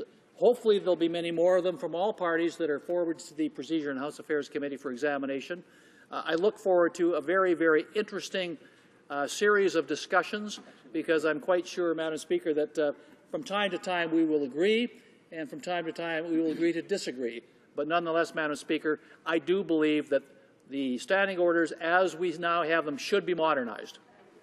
Member for Burnaby Douglas. Thank you, Madam Speaker, and I thank the member for his comments. When my wife, Jeanette Ash, who's a political scientist, first brought the e-petitions notion to my attention, we started to do quite a lot of research on this, and first and foremost, we went to the United Kingdom to look at this, and they had a very long series of study, about a 5-year study, on e-petitions with the very concerns that the members brought up. They, in fact, under a Conservative government, decided to go forward with this notion, and they found it very successful. The e-petitioning now, they've found secure ways to make sure, and actually in the sense, or what they found is it actually allows more accuracy in identifying signatures. And in fact, to date, they've only had, in the year that this has been operating, they've only had about 11 petitions that have actually come forward. Just in concern of the hour extra time out of the House business, we propose that hour be added in addition to what the House currently does, so as to not to disrupt current proceedings. But again, since we've started to talk about this motion this week, we've had considerable support from the public, all in electronic form so far. Thank you. Comments. The Honourable Member for Winnipeg North. Madam Speaker, I think one of the rules that we do need to revisit is the time allocation rule. I understand the government's argument. I don't agree with their argument. But what I do believe is that we do need to establish something that guarantees a minimum number of hours for debate before a government is actually allowed to bring in time allocation. There are some pieces of legislation that were brought in. One could refer to the wheat board or the back to work legislation and other pieces of legislation in which I do believe that members of this House should be at least afforded the opportunity to be able to speak. And the only way we can do that is to ensure that there's a minimum number of hours. I'd like to give the honourable member time to respond. Thank you, Madam Speaker, and I thank the member for his question about time allocation. I am a bit disturbed that we've really hit a record in terms of closure here in the House, that it is limiting debate. I don't think that we've really abused our privileges on this side of the House, but I do really think the government has made commitments to the public to rush through a number of pieces of legislation in the first 100 days. I really think that that's what's causing this type of action. I do agree with the member that sometimes the customs affect the rules and the rules affect the customs, and we should really investigate if this practice is going to continue. Perhaps we should look at some guarantees in terms of the length of debate, because this is really where Canadians get to hear the to's and fro's about specific legislation, and it's an important part of the parliamentary process to protect. Thank you, Madam Speaker. Debate, the honourable member for Kitchener-Conestoga. Thank you, Madam Speaker. I'm pleased to rise today to discuss the standing orders. We've already heard many good suggestions today that warrant further discussion at the Procedure and House Affairs Committee. I'll bring forward a couple of new suggestions in my presentation today, suggestions which I also plan to raise as we serve on that committee. The suggestions which I'll bring forward have one simple goal, Madam Speaker, and that is to make this House run more efficiently. But before I do, I want to take note, Madam Speaker, that in preparing for this debate, it only affirmed for me the importance of having this discussion and actually trying to simplify the standing orders, because a read through the standing orders is a very painful and difficult read. Therefore, it's appropriate for me to preface my comments with some thanks, Madam Speaker. First of all, your office and the office of the clerk play an invaluable role to the functioning of this Parliament. Honourable members can only make sense of some of the complicated rules and the maze of procedures with the help of our clerks and our analysts, and that does not just apply to this House. But for me, as a member of Parliament serving on a committee, I cannot say enough about how much I appreciate and we appreciate the work of the clerks who serve there, the work of the analysts, and much of the research that's done to help us do an effective job as parliamentarians. So my thanks to each of them for that. I also want to offer thanks to those Canadians who are watching this debate today, if there are 3 or 4, and who might review the Hansard. While the standing orders are complicated, Madam Speaker, they do set the rules of the game for this House, and they are vitally important. For that reason, I also want to thank journalists who are following the proceedings of this House, who face the challenge of making sense of all of these procedures for their audiences. To begin with, there are many small alterations to the rules that could make a big difference to the efficient operation of this House and the convenience of its members. Often it's a simple matter of how the order of certain proceedings are presented in the standing orders, or our order of operations, if you will. For example, prior to 2001, the order of business for routine proceedings was arranged in such a way that the rubric Statement by Ministers came before the rubric Introduction of Government Bills. If the government wanted to make a ministerial statement on a bill that it had just introduced and wanted to do so in the House, it would have to wait until the next day, since it was against the rules to divulge the contents of a bill before it was introduced in the House of Commons. In 2001, the Special Committee on the Modernization and Improvement of the Procedures of the House of Commons looked into this. Their suggestion was to reorder routine proceedings to allow for the introduction of government bills prior to statements by ministers.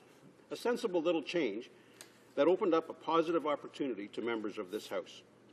We now have a similar situation with respect to the process for bills based on Ways and Means motions.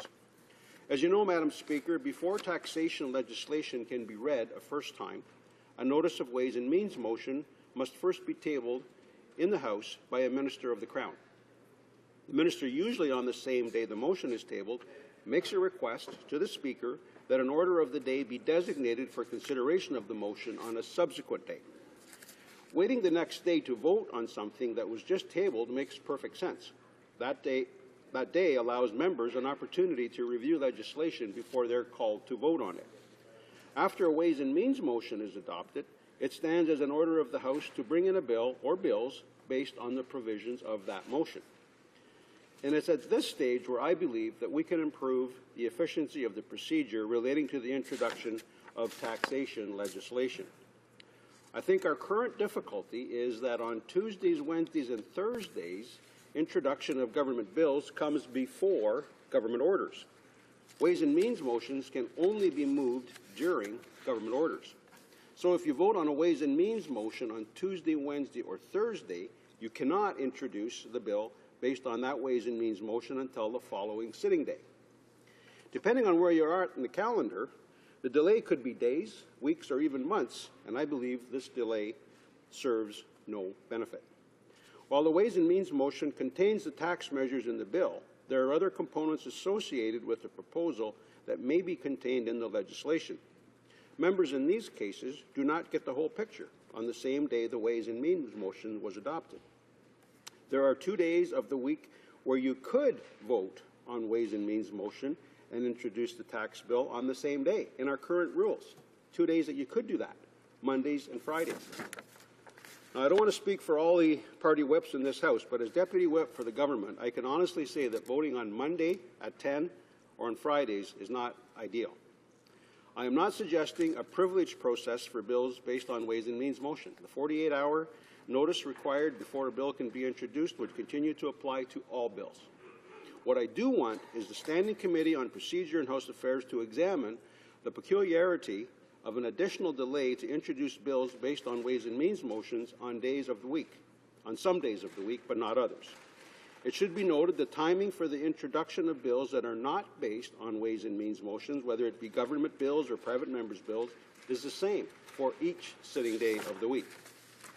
So here we have an opportunity whereby altering the order of business, as was done with ministerial statements and the introduction of government bills in 2001, could increase the efficiency of this House by 60%. As I said in my opening comments, the primary reason to examine the standing orders is to improve the efficiency of the House of Commons. In this case, our efficiency and effectiveness are improved by making what is now possible on only 2 days of the week possible on all 5 days of the week. In this case, we may not want to move routine proceedings or government orders on Tuesdays, Wednesdays, and Thursdays, but we could achieve the same result by simply allowing one proceeding to follow another proceeding which is not currently allowed under our rules. My suggestion to the Procedure and House Affairs Committee would be to come up with a proposal that following the adoption of a Ways and Means motion would allow a bill based thereon to be introduced and made public immediately. If the current rules allow these bills to be introduced on the same day following the adoption of Ways and Means motion on Mondays and Fridays, there's no reason not to extend that same convenience and efficiency to Tuesdays, Wednesdays, and Thursdays. So that's my first idea, Madam Speaker. My next suggestion deals with the continuance of committee memberships. Currently in the standing orders, the Standing Committee on Procedure and House Affairs is charged with being a striking committee which presents a report to the House outlining the memberships of standing and standing joint committees. When this report is adopted by the House, a notice of meeting is sent so that the business of that committee can begin with the election of their chair. Standing Order 104.1 stipulates that this is done at the beginning of each session of Parliament, which is entirely reasonable. However, it also requires that the same procedure happen again after each Labour Day. Unlike the situation at the start of a session, at this time, after each Labour Day, committees will be already in operation. The only result of this requirement is a needless interruption of committee business. So it's not clear to me, Madam Speaker, how it helps the committees to fulfill their mandate from the House to have their work interrupted in this way. Procedure and House Affairs Committee has the ability to change memberships at any time without being required to do so at a particular point in the calendar. It only makes sense to maintain the current practice at the start of each session, but eliminate the requirement to do it after each Labor Day. This is just one example of some relatively small changes that I believe the Procedure and House Affairs Committee should consider in our deliberations. I'm looking forward to our committee's review as we work to make this House more efficient and modernize our standing orders. Thank you very much, Madam Speaker. Questions and comments? The Honourable Member for Louis Saint Laurent. I would like to thank my colleague for his speech. I have a few questions to ask him. He talked about the Ways and Means motions, and we know that recently there were a few problems with the Bill C-317 that was refused because there was no Ways and Means motion tabled before its presentation.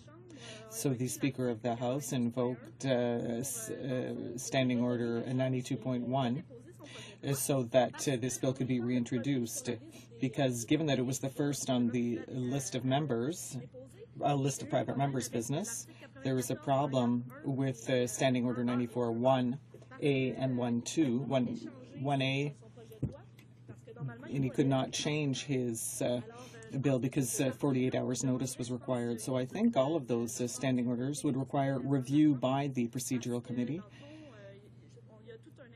because there was a problem with that, and I think it is important that we study those standing orders as well, and I'd like to know whether my colleague is in agreement with me. The Honourable Member for Kitchener-Conestoga. Thank my colleague for her intervention, and we do have a good working relationship at the Procedure and House Affairs Committee. I think it's one of the committees of this House that really works in a nonpartisan way for the advantage of the House of Commons and the efficiency of the House. But it's important that we do study. One of the colleagues of the NDP earlier sort of commented that the reason we're doing this review is because things aren't working. Madam Speaker, any level of government, whether that be school board, municipal government, provincial or federal government, has the obligation from time to time to review their procedures. And if we think that they're good for all time, it certainly negates our need to be here. But as it relates to the question that she raised, what she's talking about, Madam Speaker, is private members' bills. What I was speaking about in terms of the Ways and Means motions, obviously, Ways and Means motions relate to government bills, and my position is simply that we should have an equal treatment of that system on all 5 days of the week, not have it available 2 days, Mondays and Fridays, but on Tuesdays, Wednesdays, and Thursdays be hobbled by this necessity to leave it for another potential sitting, which could be 1 day, 2 days, or a number of weeks later. Thank you, Madam Speaker. Questions or comments? Questions and commentaires? The Honourable Member for Louis Saint Laurent. Thank you very much, Madam Speaker. I have another question for my honourable colleague. As concerns Senate bills, we know that right now, because of Standing Order 86.2, there is a procedure that means that Senate bills take precedence over the other ones. So we were wondering whether it wouldn't be perhaps a good idea to change that, to study what could be done, perhaps to see whether a double study could be done, as we saw yesterday. For example, 2 hours of debate for one bill and then another bill, for example. So we were wondering whether a few options couldn't be put on the table with regard to studying bills that come from the Senate. Thank you. The Honourable Member for Kitchener-Conestoga. Obviously, these are the kinds of suggestions that are important that we get on the table today and throughout the course of our study as a Procedure and House Affairs Committee.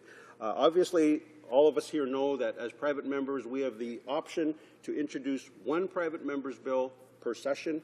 Generally speaking, if you're in the early part of the draw, you have the opportunity to do that. But in addition to that, we have the opportunity as well to sponsor one of the bills that comes from the Senate. And for myself, I am more than happy to discuss the procedure as to how that currently is mandated, with a view to possibly amending that in some way that would make it possible for those bills to still get here, but not necessarily always take precedence over what some of the important legislation that private members from this House have already put on the table. Thank you, Madam Speaker. A very brief question. The Honourable Member for Winnipeg North. I'm sorry, I didn't see you earlier. Informally, formally, on committees and so forth in the past in Manitoba, provincial legislatures often look to what's happening in Ottawa and the standing orders to try to help them in terms of changing some of the rules that they're looking at. And what I wanted to suggest to the member is that when they reflect on the rules of the standing orders here in the House of Commons, they should be aware of the fact that many other jurisdictions, not only provincial, but even from overseas, Commonwealth countries, they do reflect on the rules that we currently have and the ways in which we change those rules. And I asked the member just to provide comment as to what he feels in regards to that. Does he take that into consideration when they're making decisions? Member from Kitchener-Conestoga, a very short answer. Well, Madam Speaker, it's obvious that it's important that we take our leadership role, the vision role that this House of Commons plays across our country is extremely important. That's one of the reasons that some of the initiatives that have come forward in the last number of days here in the House, as it relates to private members' legislation, is simply a matter of a leadership role. There are situations, however, where my honourable colleague will agree, I'm sure, that there's no similarity. We just had a question earlier about the Senate and the Senate bills. Well, obviously, provincial houses don't have that issue to deal with. But I can tell you that this party, on our side, we are very committed to modernizing these standing orders so that they do reflect the modern reality. And we've already indicated we welcome input from members across on all sides of the House, and we have committed to doing an in-depth study of this at the Procedure and House Affairs. We're not going to hobble this to just a couple meetings. We're going to give this as much time as we need to get it right. It's important that we get it right, because this will actually help to improve the efficiency of this place. And we're sent here to get work done on behalf of Canadians. And too often I hear, and I'm sure my colleague hears it as well, that things seem to move so slowly here. If we can improve that efficiency by, as the one case I gave you an example of, we can improve it by 60%. That would be fantastic. Thank you, Madam Speaker. Resuming debate, du débat. Resuming debate, the honourable member for Terrebonne-Blainville. Thank you, Madam Speaker. I'm very pleased to be able to speak today in order to speak in this debate. I'm very concerned with the fact that there are fewer people interested in politics, particularly young people, so I'm very pleased for us to be able to talk about changes to the rules in order to improve the situation in this political institution. So I'd like to start with the first rule that I think that we should reassess, that the committee rather should reassess, is 37.1 regarding question period. So question period is supposed to be a time where questions can be asked to the ministers and the ministers respond. However, I think that my colleagues agree that recently we haven't had a lot of answers to the questions. So this is a big problem for me. And I think that we should look at ways that we could improve this. So perhaps we could have proposals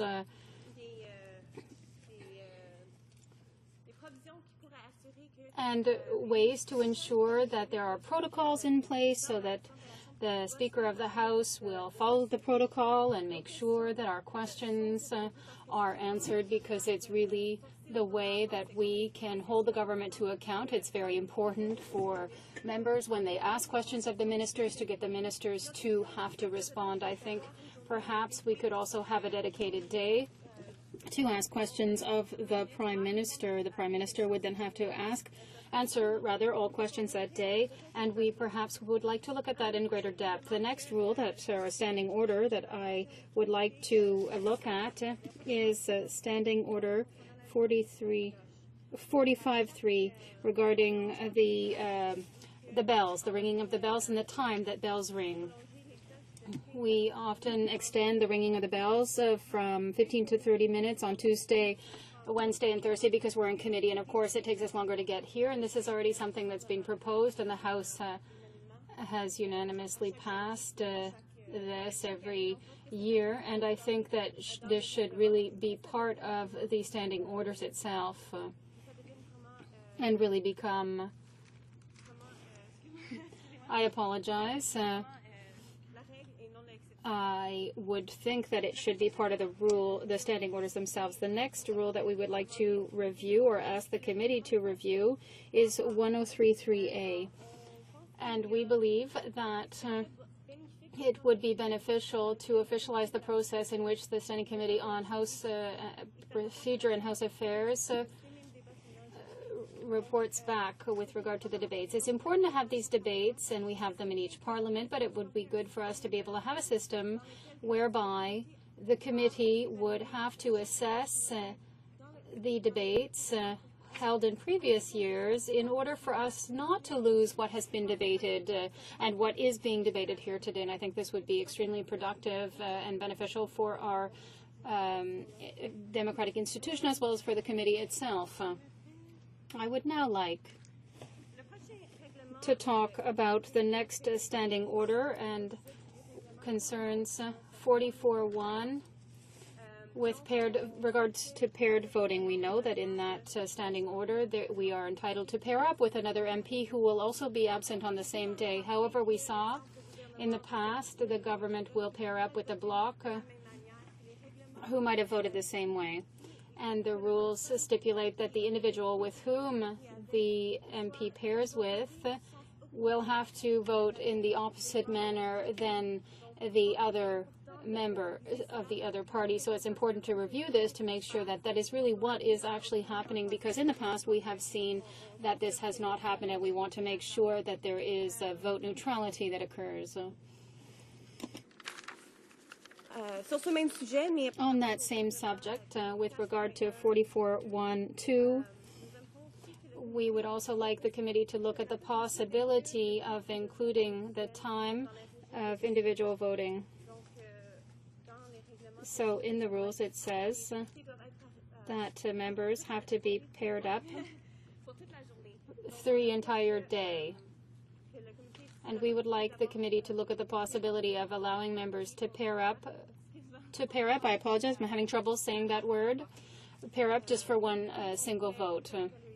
And perhaps we could also look at the possibility of completely eliminating that standing order altogether that pairs up members for the entire day. The other rule, 156.2, the opposition often has to, this concerns administrative changes. These changes are not always reported back to the House. We would like the committee to look at the possibility of establishing a system to ensure that each administrative change is brought to the House so all the MPs can be aware of the changes, and in fact there has been an administrative change made to a bill. And the next and final point that I want to raise today is, I think this is a bit of a funny standing order because it's really behind the 21st century, and it's 156.2, which says that somebody arrested by the Sergeant-at-Arms must pay a $4 fine. I think that $4 is not a big amount of money, and it really won't make anybody think twice before they come in. They present themselves as a stranger in the house, so I think we really should perhaps increase it to an amount that is better in line with the 21st century, or perhaps we could just eliminate that standing order altogether. With that, I will conclude, Madam Speaker, and once again, I'm really pleased to be here today in order to be able to take part in the discussions on how we can improve our system and our standing orders here in the House and restore confidence in our democratic process. Parliamentary Secretary.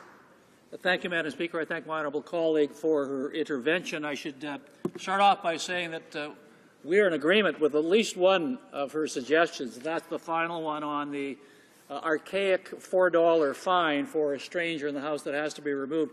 What this refers to, Madam Speaker, in case those who are watching or listening don't understand, if anyone, whether it be in the floor of the House or in the gallery, has been found to be in misconduct of the House and the Sergeant of Arms has to remove that person, the current standing order says in addition to removal from the House, that person would have to pay a fine of $4.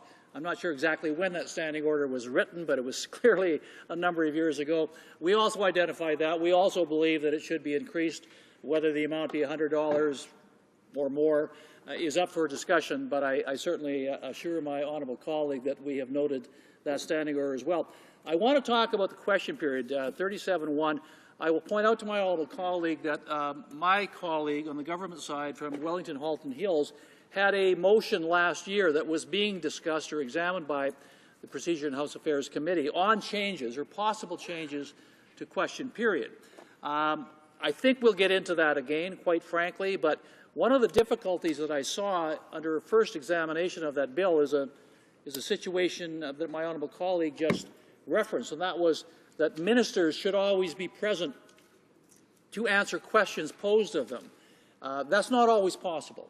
Sometimes ministers, like my hard-working colleague, the Minister of Foreign Affairs, is out representing Canada. There may be some issues that members opposite have and some questions. So I think it would be unfortunate if we restricted the members to only ask questions of a minister when the minister was present. That would, I believe, impair the ability of the government to deal with emergency situations. It would also impair the ability of the opposition to ask questions of the government if the minister... Order. I'd like to give the honourable member from Terrebonne-Blainville an opportunity to respond. I understand, and I want to thank my colleague for that question.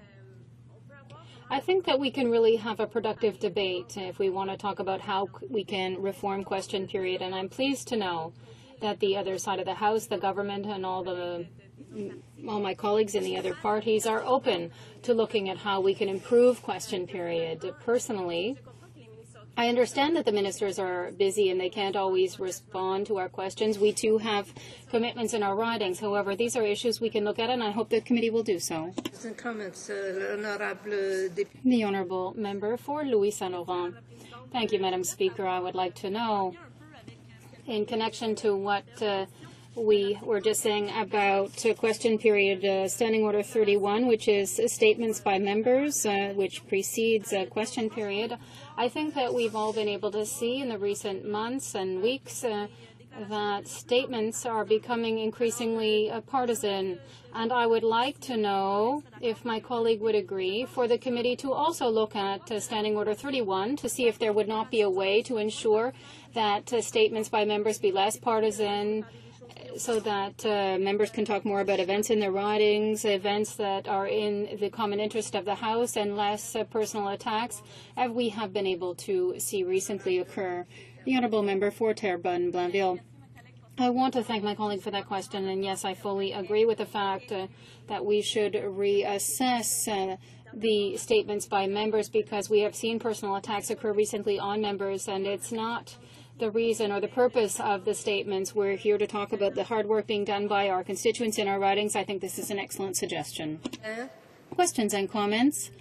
The honourable member for Louis Saint Laurent, a very brief question. No problem. Thank you very much, Madam Speaker. I have another question with regard to take note debates. There have been a few this fall on Ukraine, for example, and we wonder if it would not also be possible with regard to take note debates, 53-1, to see if there could not be the possibility of this being perhaps the opposition party, the parliament, or the opposition House leader to propose the take note debate. I think this could be interesting, and I'd like my colleagues' comments on this. 30 seconds for the honourable member for Terrebonne-Blainville.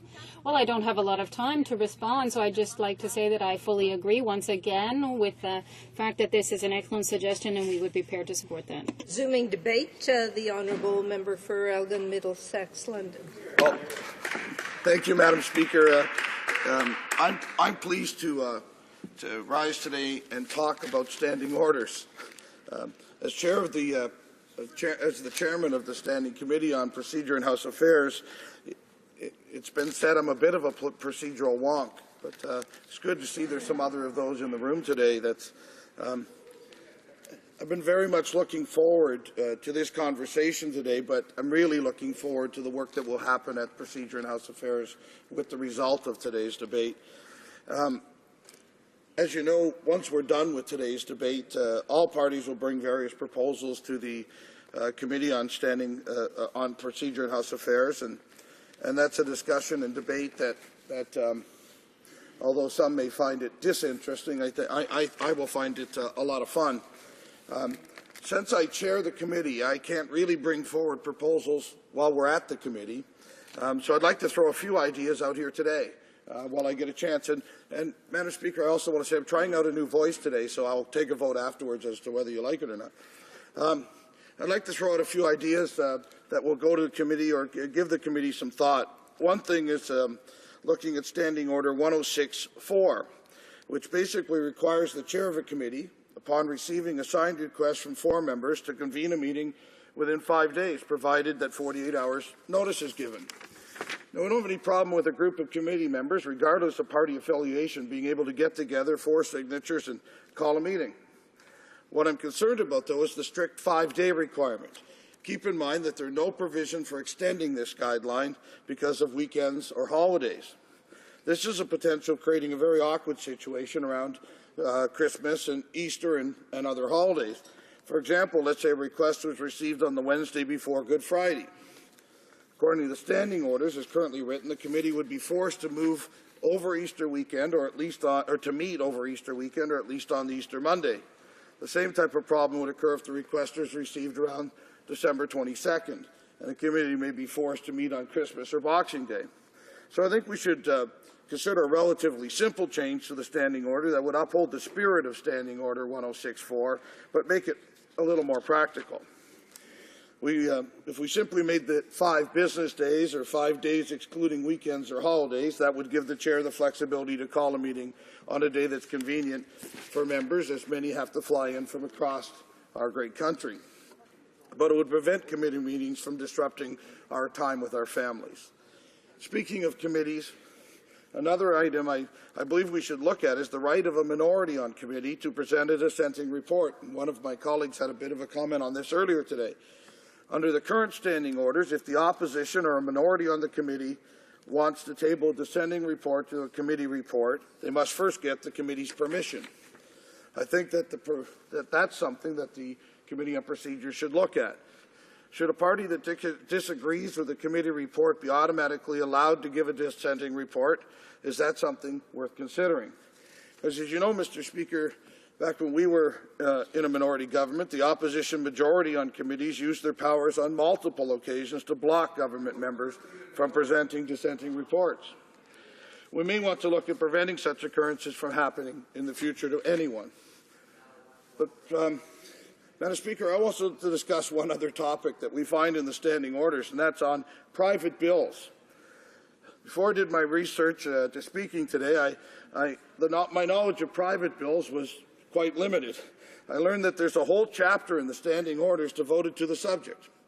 And in preparation for today's debate, I took a look through the chapter, and it's in desperate need of modernization and updating. For example, Standing Order 1302 describes which newspapers you need to publish a notice in if you want to build a canal or a railway. Then it goes on to describe the process if you want to operate a telegraph company. A lot of desire for that, apparently. In fact, Mr. Speaker, to prove that some of the provisions are out of date, let me read Standing Order 1134 into the record. It says, no petition praying for the incorporation of a railway company or a canal company or for the extension of the line of any existing or authorized railway or canal, or for the construction of branches hereto, shall be considered by the examiner or by the Standing Committee on Procedure and House Affairs until there has been filed with the examiner a map or plan showing the proposed location of the works and each county, township, municipality, or district which the proposed railway or canal or any branch or extension thereof is to be constructed. Let me tell you, Mr. Speaker, Madam Speaker, I've been the chair of procedures for, well, a little while now. I've never seen anybody show up with a map as to where they're going to put the next canal. Perhaps it's a bit out of date. We need to look at it.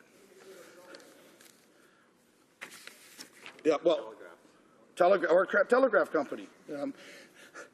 I understand there hasn't been a private bill that's originated in this House in a few decades, which is probably why this section of the standing orders hasn't been updated.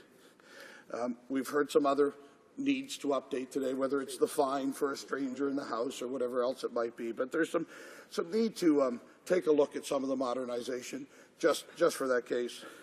In closing, Madam Speaker, I'm really interested in the upcoming review. There will be a lot of work done at committee. We always have worked fairly well at that committee. I'd like to say it's because of the chairman, but truly it's not. It's because of the whole work of all of the members. And I want to mention just a little bit about what some of them said here today. So the member from Hamilton Mountain kind of started us off, and she was very eloquent and passionate, and she might even have been critical, but she did it with passion. And she did say that the time is the currency of Parliament proceedings, and the standing orders regulate how we use that time. And it was a very profound thought, and I'll be sure to share it with her when she's going a little long at committee. She also mentioned that a debate on the standing orders was a lot like watching paint dry. I think it's a little more exciting than that, but having watched the speech from the member from Lanark, Frontenac, Lennox, and Addington, she may have had it right. I'd like to also thank the member from Westmount Ville-Marie, who also sits on the committee and is a very active participant, that we make sure we look at the complex parts of the questions that are being asked us, and sometimes it's more important to assure that we're not creating unintended consequences by fixing something in the first place, and so the committee will take great care to do that. The member from Lumsden Lake Centre is always a great speaker in this House, and so his points today were a lot like, well, he suggested that the standing orders were like the rule book, and on how the game is played here in this House. And I thank him, because often he brings us back to ground in committee by talking in the way that the people back home might understand what we're trying to talk about. And we're trying to talk about standing orders. It may not be easy.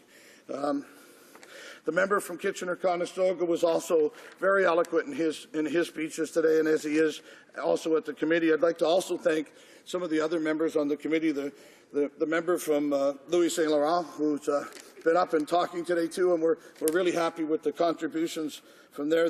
We're missing the member from Windsor. Oh, I can't say that. The member from Windsor-Tecumseh is also a fantastic member on our committee.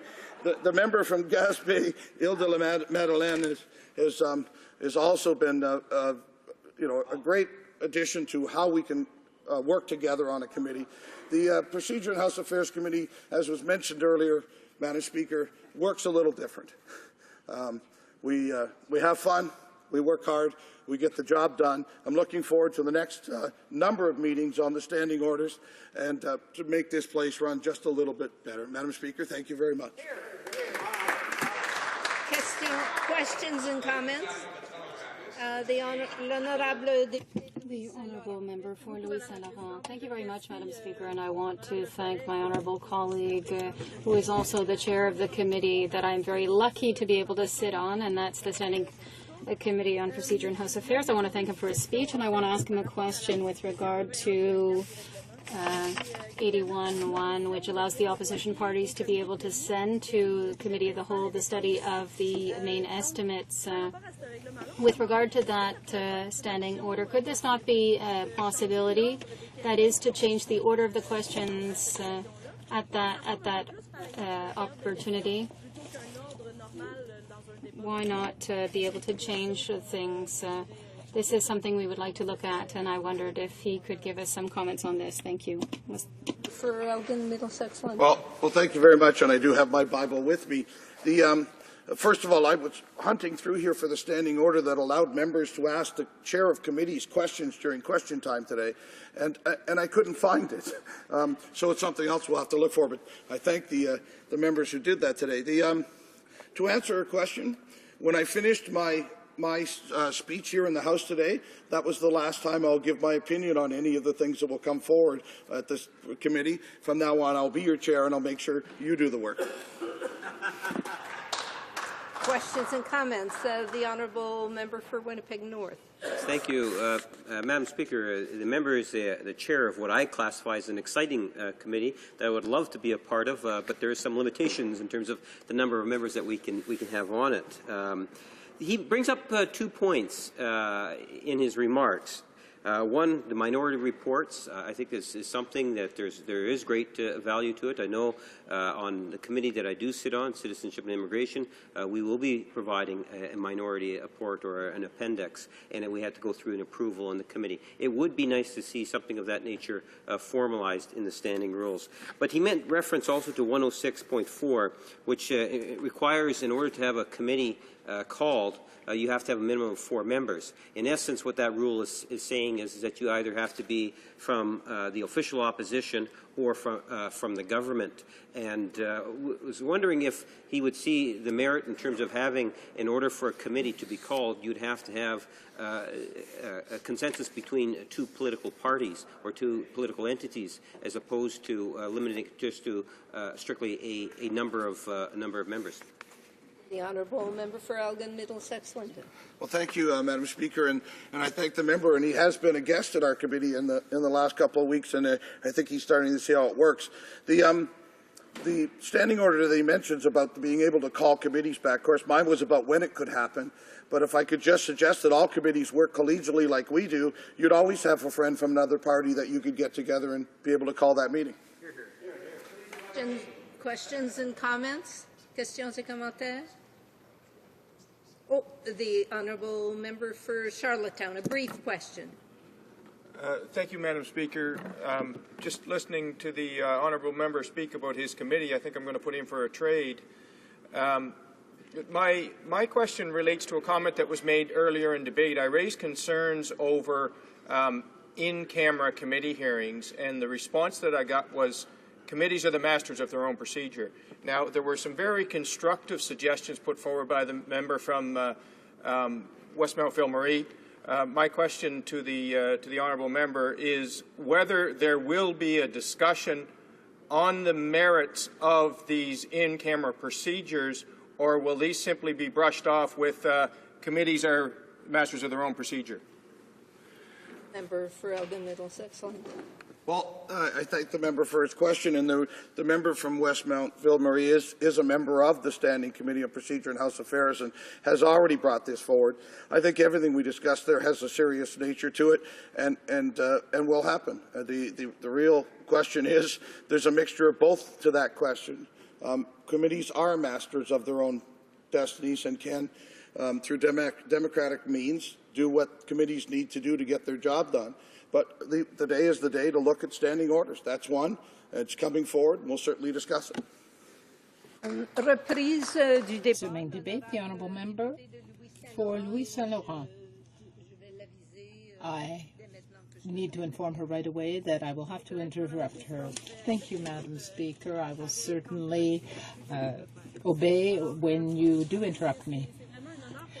It is an honor for me today to speak on this matter, because we only get a chance to debate this once during each Parliament, and I believe that this is only the 3rd time that we've had this type of debate over the last 20 years. I think that this is the reason I feel a bit emotional about it. I know that the public is cynical about politicians, and we need to urgently change our way of doing things. The NDP would like to amend the standing orders. It is certainly a privilege under Standing Order 31 to raise a matter in a statement.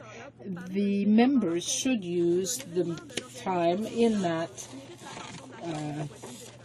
they have under the statements to talk about something in a riding or a matter of public interest. But unfortunately, often these statements are used for partisan purposes. This is unacceptable, and therefore Standing Order 51 should be changed and amended so that we can have more decorum.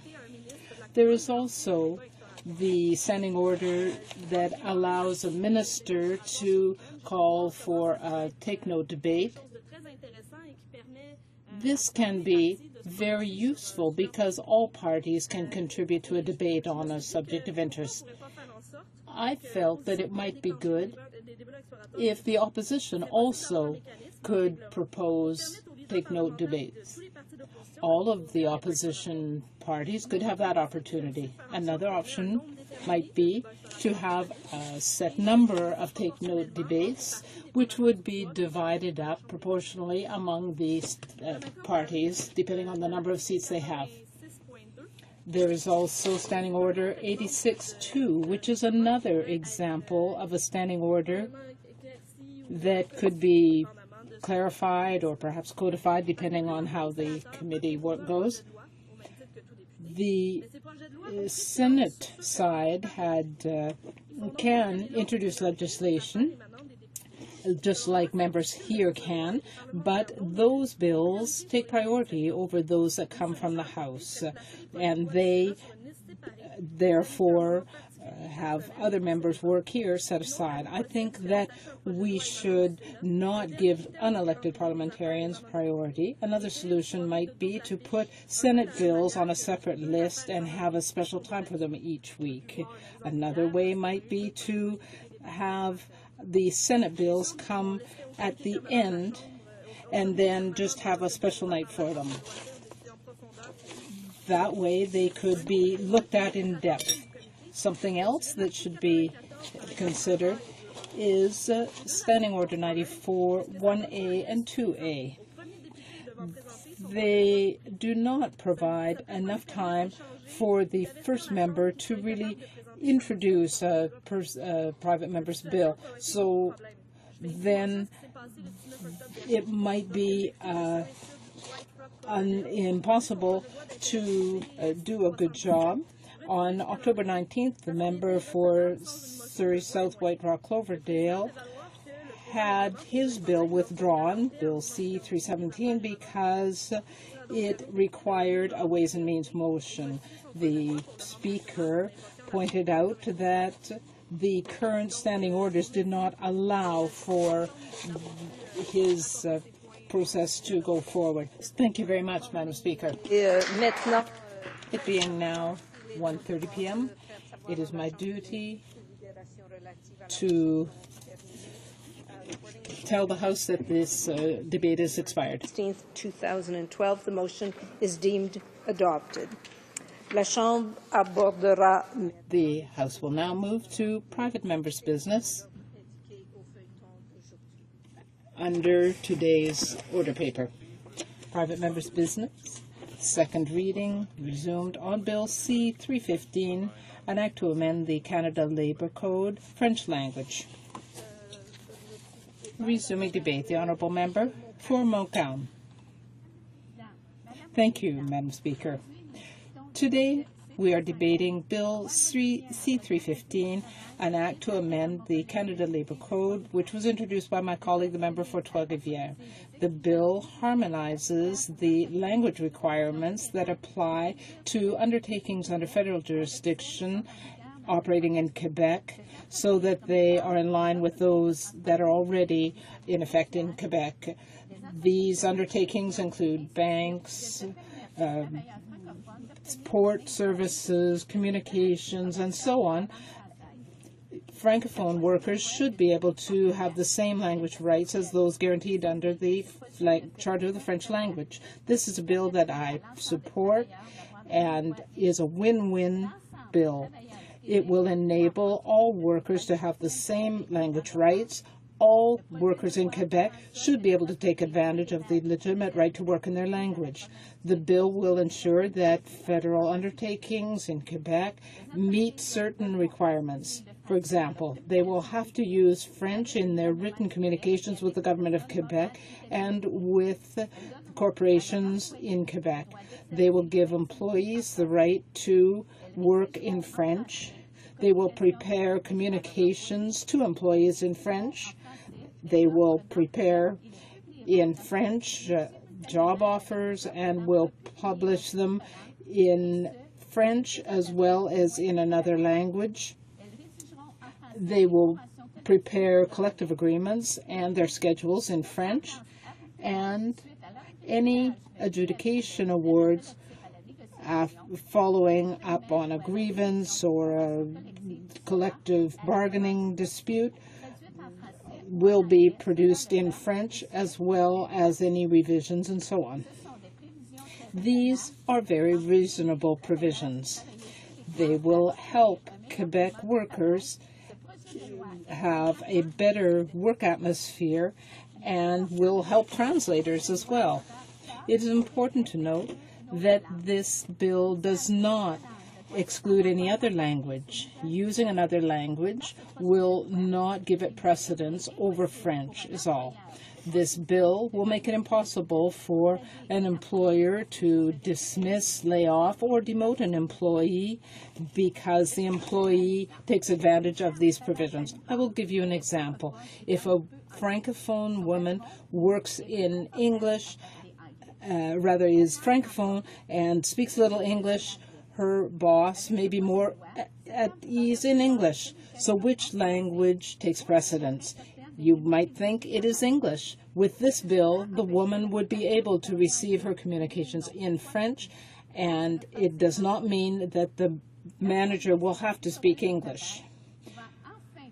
The employee will be happier at work because she will be able to understand the communication she receives. The manager will be able to communicate better with employees without having any limits on his preferred language of work.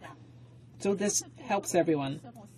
Madam Speaker, the undertakings that we are talking about here, the businesses and so on, are those that are covered by the Canada Labour Code, including banks, airports, transportation companies that involve Quebec and other provinces, telecommunications and broadcasting undertakings. There are certain exemptions. For example, an English radio station in an English community in Quebec that operates in English might be exempted because the governor in council can be asked to award that kind of an exemption. So this shows that the bill is not dogmatic, but rather intended to make sure that the majority of Quebecers have their rights acknowledged within Quebec, but also within the Canadian Federation. The bill does not offend anyone and does not violate anyone's rights. It will enable Quebec workers to simply to work in their language. A worker in a bank in Quebec does not at present have the same language rights as someone working in a Caisse Populaire or a credit union across the street, even though they are both in Quebec. My colleague's bill would change that, and I can't see why my colleagues across the floor would vote against this sensible bill. We're talking about respect for workers and their communities in Quebec, and we are not removing any rights from the other community. Moreover, the bill does not apply to federal institutions, but only to businesses and other undertakings. So institutions are already under the Official Languages Act. Communities across the country have nothing to fear and nothing to lose with Bill C-315. Their language rights are still protected by the Official Languages Act. 5 years ago, the House adopted a motion recognizing the Quebecois nation, and since then, there have not been very many concrete actions taken, very few, in fact. In 2011, the government appointed a unilingual Anglophone judge to the Supreme Court, and later an Anglophone unilingual Auditor General. What kind of a message does that send to Francophones? French is the language of the Quebecois nation, which has been recognized by the House of Commons and the Harper government. Bill C-315, like other NDP legislation, is an important contribution to this recognition. So this bill, as I said, like other NDP bills, is an important contribution to the recognition of the Quebecois nation within Canada. The time has come to take concrete action. We need to show Francophones in Canada that the federal government will defend their language and their rights as Francophone workers. This government says that it defends people who want to work want to find a job, especially at a time when the economy is in difficulty. So here is a way of helping these people. This bill also protects workers because employers would not be able to dismiss or demote an employee who calls for his or her rights to be respected under this legislation. Some 20,000 people do not have direct protection under the Charter of the French language. In Quebec, French is used, should be allowed to be used in federal government undertakings. In my riding, more than 95% of the people are francophone. This is a right to work for them.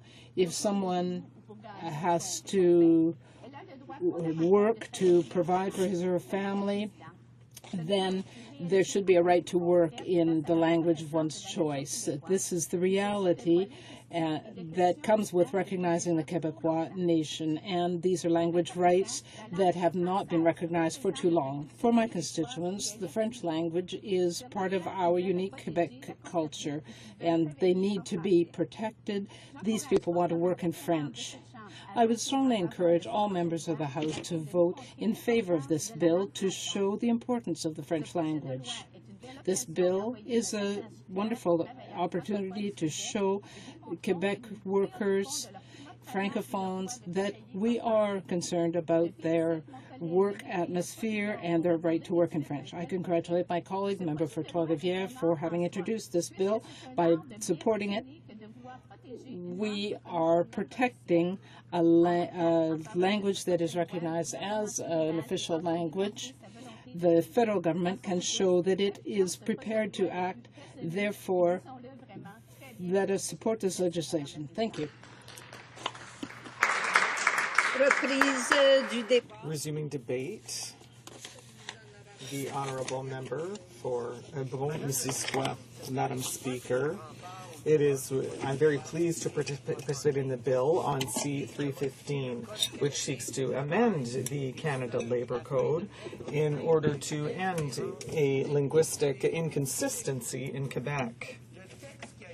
The text that was tabled by the honourable member for Trois-Rivières meets expectations set out by various professional organizations in Quebec and by French-speaking workers in Quebec as well.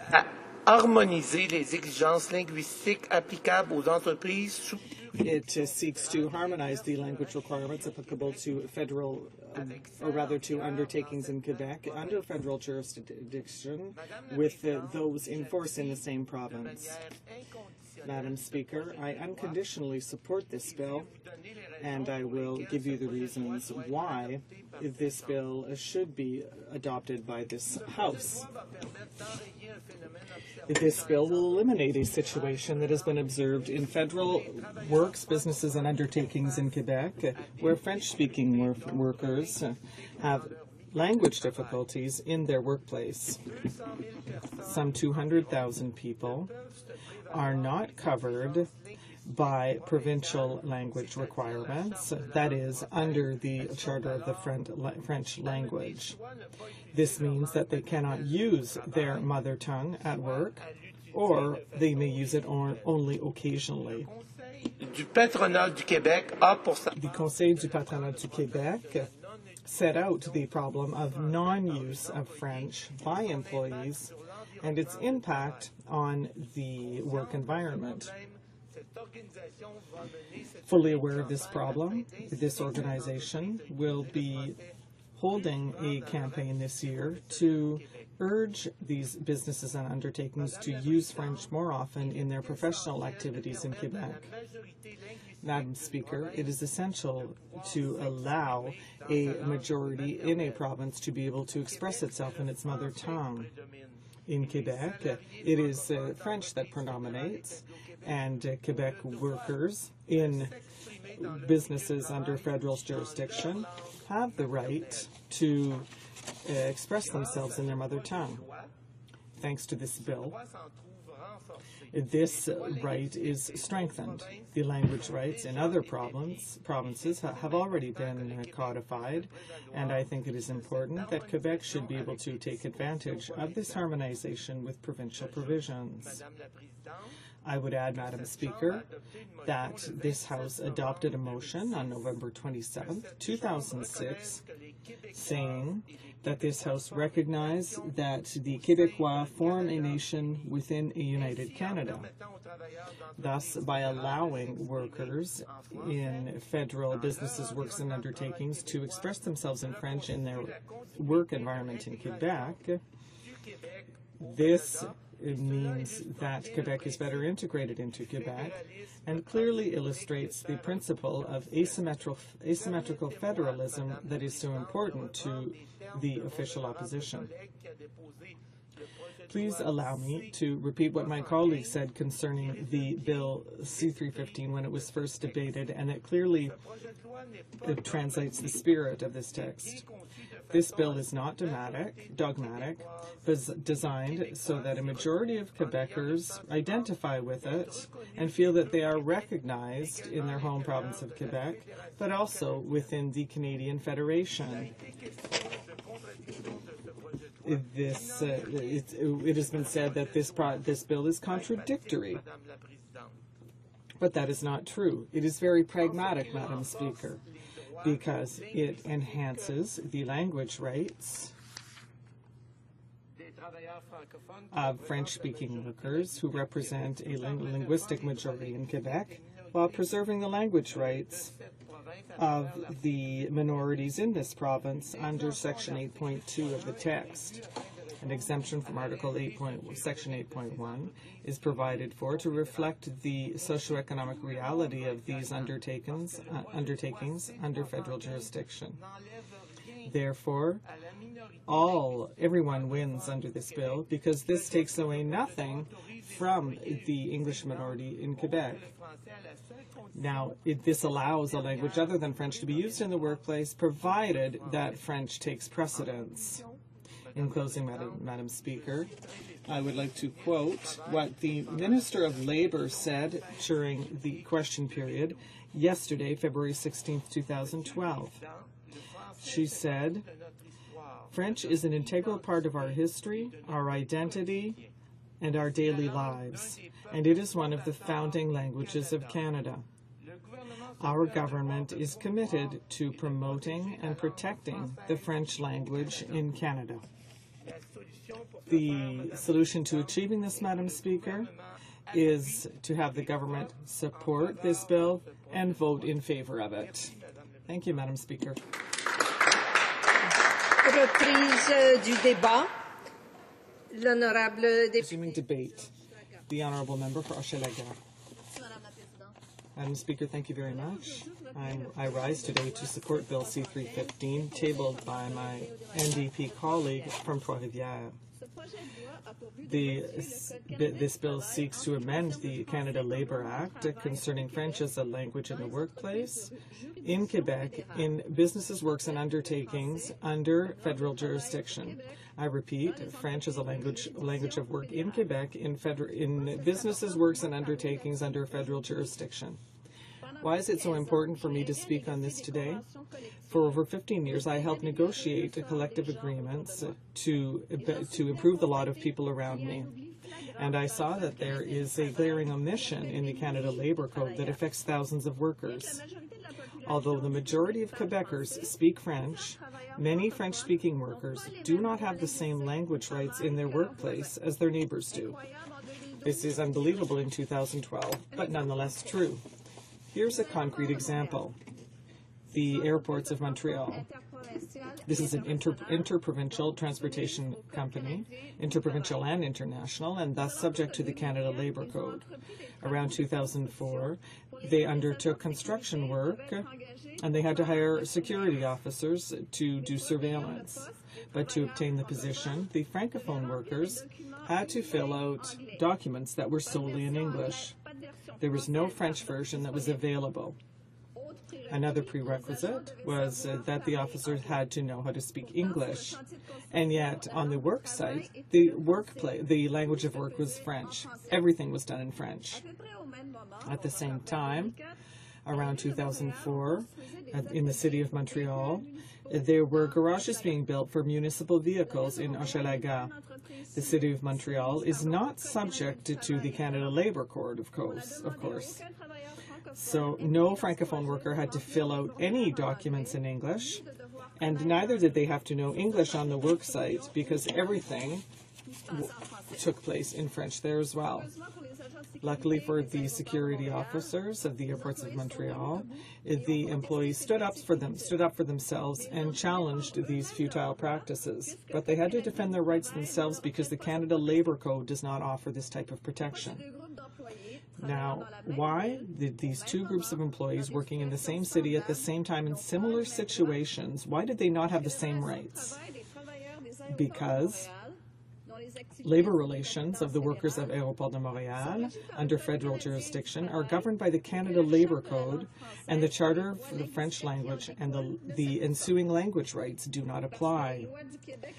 Because the Quebec laws in terms of labor relations, such as the Quebec Labour Code, do not apply to the workers of the airports of Montreal, unlike those from the City of Montreal, and the rules are different between the two codes.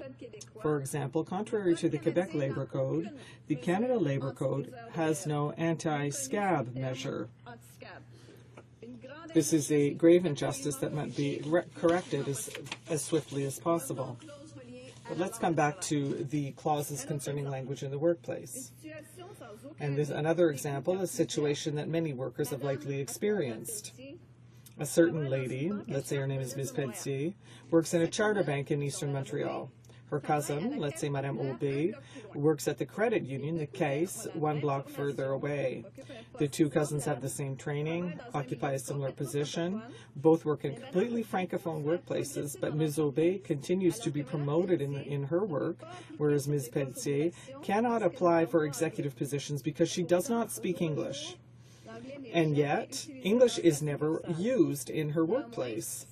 However, her bank requires this for executive positions. Doesn't this seem unjust to you? Or think of a work team working for a large telecommunications company in Amos in the Abitibi region, which receives an arbitrary adjudication, further to a complaint affecting their team, but in a language they don't understand because it was never required for their work in this Francophone community. So what do they do? Bill C-315 would ensure that enterprises under federal jurisdiction would ensure that language rights for Quebec Francophones would be respected. I already gave a few examples of these works under federal jurisdiction: mills, telecommunications, interprovincial transportation, rail transport, as well as road, maritime, and rail transport. Several thousands of Quebec workers are affected. On Wednesday, in his statement, the Conservative member for Moncton Riverview Dieppe and also Parliamentary Secretary to the Minister of Justice talked about a strong Canada in which Quebec has pride of place. And yesterday, the Minister of Labour herself said, and I quote here, she said this in English as a response to a French question: "Our government is committed to promoting and protecting the French language in Canada. Our government is proud of Canadian bilingualism and our cultural diversity, and we remain fully committed to promoting the French language in Canada and abroad." So here's the opportunity for the Conservatives to show us whether they truly believe this or if this is just some fine rhetoric. As my colleague from Outremont often says, you need to walk the talk. The recognition of the Quebec nation must be more than symbolic. And we don't need an advisory committee to study this subject. We already know that there are problems. It's a fine intention, but it's money wasted. There are other studies that have already shown it. Now it is time to act. Bill C-315 proposes concrete results for Quebecers without removing any rights for other workers. All it does is support the rights of the Francophone majority in Quebec is similar to the rights of the Anglophone majority outside Quebec. Federal institutions governed by the Official Languages Act are not affected by this bill because both official languages are already protected in these workplaces. For example, the Port of Montreal, which is partly in my riding, Hochelaga. Neither would we ask a business that provides services solely to Anglophone communities to have all their documentation translated into French. It would not be useful to anyone. However, this bill would greatly improve the workplace of many Francophone Quebecers. On average, people spend a third of their lives at work, and perhaps even more.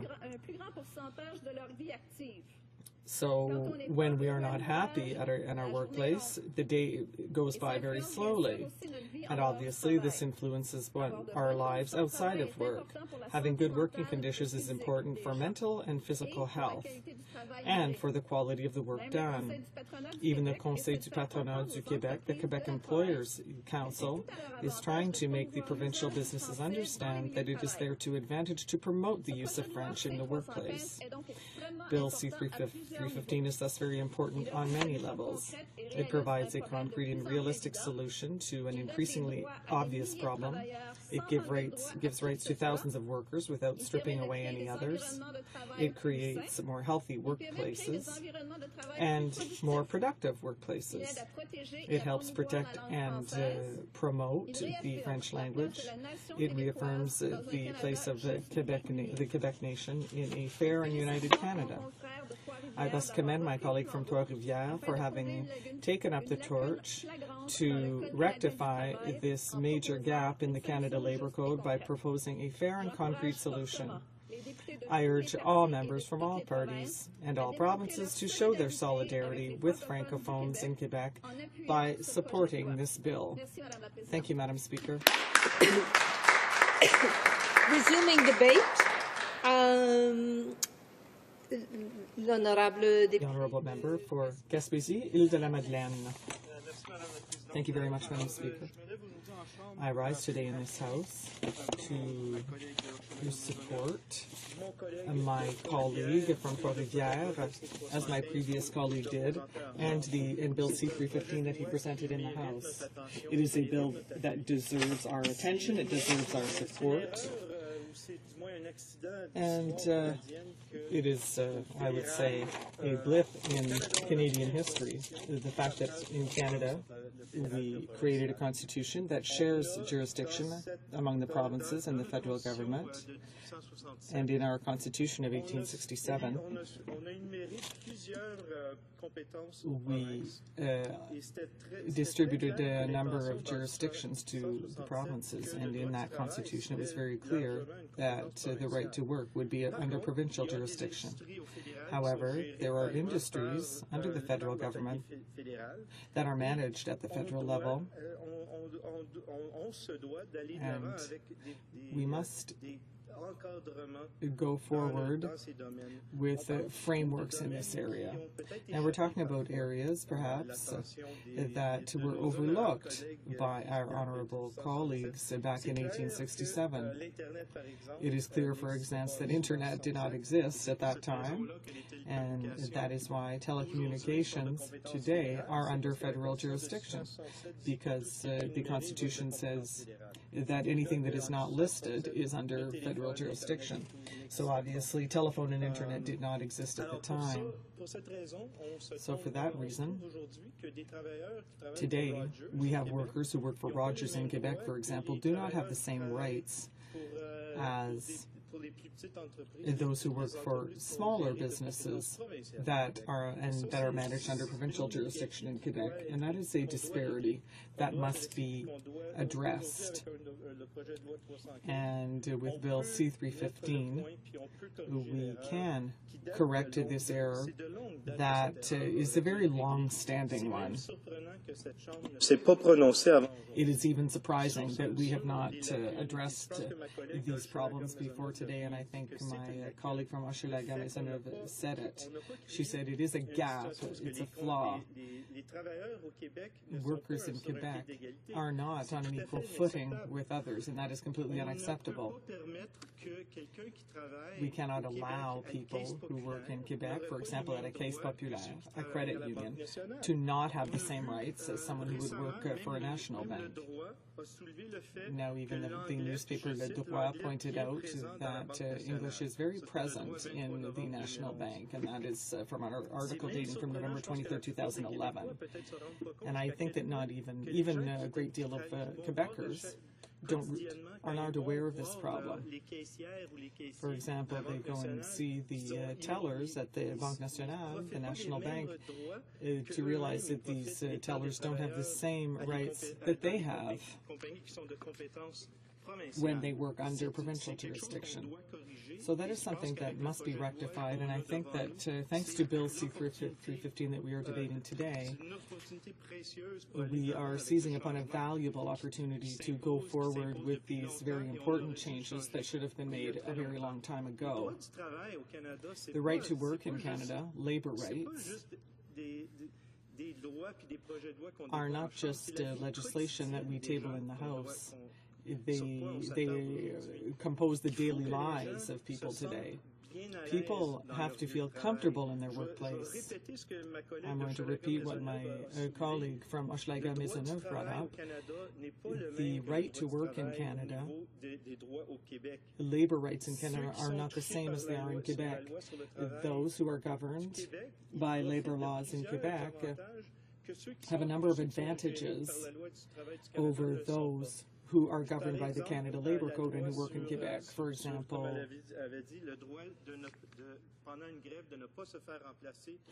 during a strike, the right to not be replaced by scabs. That is a right that we have in Quebec, and that is really something that should be addressed. We don't have it before us here in this bill. This is a bill that concerns the linguistic aspect, but it's just to say that there are many gaps that should be addressed in the Canada Labour Code, and that is one of the most important ones. But today we're talking about language rights. I would like to raise the fact that today people need to realize that we're not talking about language rights in Canada, because this is not a matter of the Official Languages Act. It doesn't affect what we're discussing here, because any business that is under federal jurisdiction offers services in both official languages, and that will continue to be the case. In my riding, we have a lot of Anglophones who want to maintain their linguistic rights. They want to protect their culture, their heritage. It's been hundreds of years that they've been there, the Anglophone families in my riding, and of course we're not abandoning them. We will protect their language. It's not a matter of taking away the rights of Anglophones in Quebec, rather it is really affirming the rights of the Francophones. For those who are working in business managed by the federal government, it's a constitutional accident that the right for that telecommunications companies rather are managed by the federal government. I'm sure that had the internet and other things existed back in 1867, we would have had this under provincial jurisdiction, but it's now federal jurisdiction. It was a mistake, perhaps, that was made at the time, but we have to respect the Constitution and we have to respect the rights to ensure that everybody is equal across Canada, particularly in the only province it's like that, that it's difficult to believe that one company's employees would have some rights but not others. I want people to pay particular attention and understand that at the federal level, Quebec is a province that has responsibilities that are not like the others. Quebec, it has been recognized in the House as a nation, and it's not just an empty shell if people say that Quebec is a nation. We have to move forward with bills that prove that the House of Commons does respect Quebecers and respects the role that they play in our federation. Quebec has the responsibility for promoting the French language rather throughout Canada and North America and even throughout the world. Canada is a bilingual country. And we have two nations, and even we must go further than that and talk about the First Nations as well. And as members of the founding peoples, this is another bill for another day perhaps, but today we must look at 315 and respect the rights, the language rights of the workers in Quebec. It's not normal for someone to not have the right, a particular right in Quebec because they're francophone. It's not normal that in Quebec that a collective agreement could be written just in English. In a province where the vast majority of individuals are francophones, there are significant flaws in the Canada Labour Code that have to be resolved. They have to be amended, and we are trying to do so with this bill and make the changes proposed by my colleague for Trois-Rivières.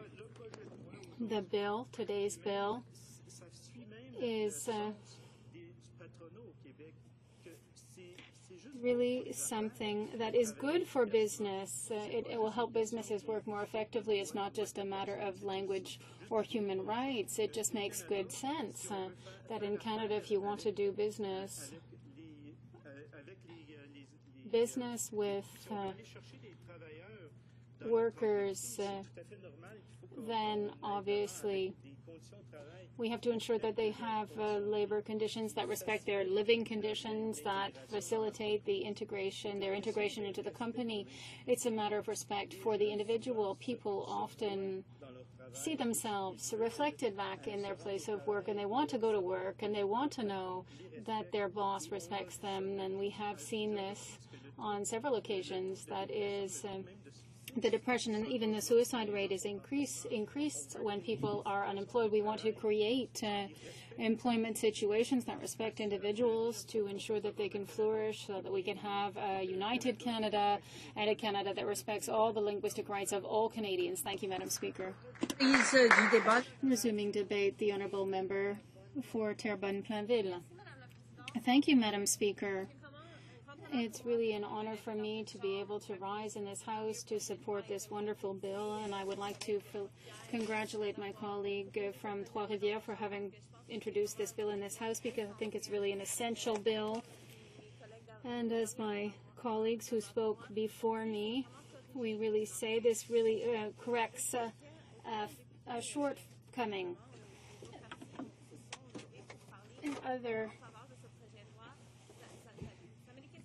I have questions as to why no one else from the other parties from the government has not stood up to speak on this bill.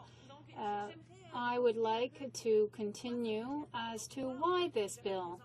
I represent the riding of Terrebonne-Plainville in the beautiful province of Quebec, and I travel across Canada, and I say, yes, I come from Quebec, and they say, okay, French.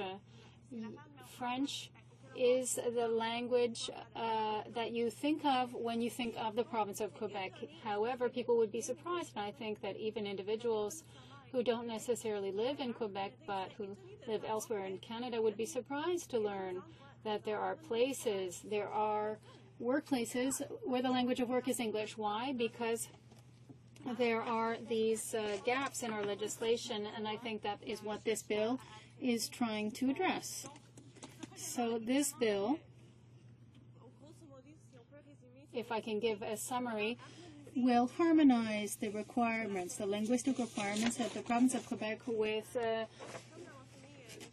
workplaces under federal jurisdiction. As my colleagues who spoke before me said, we can have a small telecommunications firm, and yes, the employees will be able to speak in French at work. This will be their first language. However, we could also have Rogers right next door, which is under federal jurisdiction as well, where people will be forced to speak in English. And I am opposed to the fact that employee has to go to work and the employer says to them, you have to learn English in order to be able to work here. I think this is completely outrageous, and I think we need to fix the problems with the law. Those who criticize the bill saying it's not essential, I would like to tell people some things. There are 200,000 individuals who are not covered by the Charter of the French language. 200,000 people who go to work and are perhaps forced to speak in English at work, and they're forced to work in a workplace where the language spoken is not their mother tongue. And this can make it less nice to work there. The Quebec Labor Code does not cover companies under federal jurisdiction, so we have to correct this situation. We have to move forward. For those who say, well, there is an advisory committee that was struck by the honorable member for, well, rather the Minister of Industry, and perhaps, yes, perhaps this will fix the situation, but who's going to appoint the members? How much time will there be consultations? Will consultations take? When will there be a report? Will there be results? I think that a committee is really a kind of half measure, if you will, to fix this situation. We have to move forward. We have to support this bill, Bill C-315, and I would like to tell the House that the province of Quebec was recognized as the Quebecois nation. All the members of this House and this government recognized the Quebecois nation, and I think it's essential if we really want to pay tribute or respect the idea of a nation, then we have to allow people to speak in the language that is theirs, that is French. For those perhaps who are members from Ontario, New Brunswick, and so forth, well, perhaps not New Brunswick because that is not a good example, but British Columbia perhaps, where there is an Anglophone population that is the majority, this bill will not have any influence on that. It's just in Quebec because the linguistic majority's rights are not being respected, and this bill will directly rather address that. For those who say that this bill is not necessary, I would like to say that there is the National Bank in Quebec, for example, where, and they say, and I quote, I just need to find the quote, that many employees say that English has become the main language of work, particularly in information technology. This is a major problem, and as I said, in Quebec, you think of Quebec and you think French, and people can't speak their language, and we can't move forward like this. So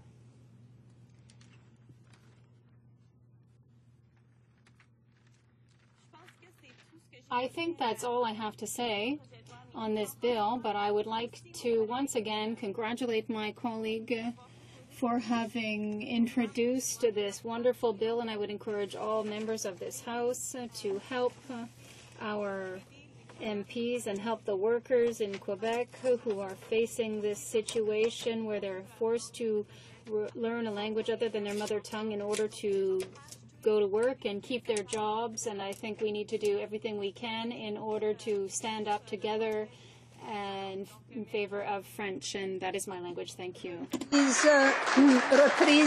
Resuming debate.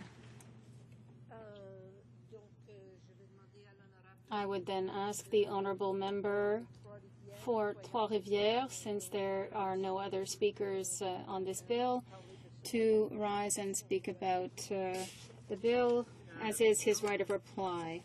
Thank you, Madam Speaker. If I understand the procedure properly, I have 5 minutes to conclude on a bill that is as fundamental as this one. I will not repeat what has already been said by my eminent colleagues, but I want to thank them for supporting this bill.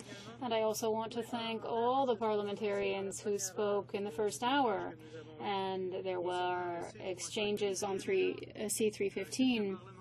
And there were some parliamentarians from the third party and even from the government party who spoke, and I must say that it's not without some concern that I conclude this last 5 minutes of debate, not knowing too much what I can hope will happen next.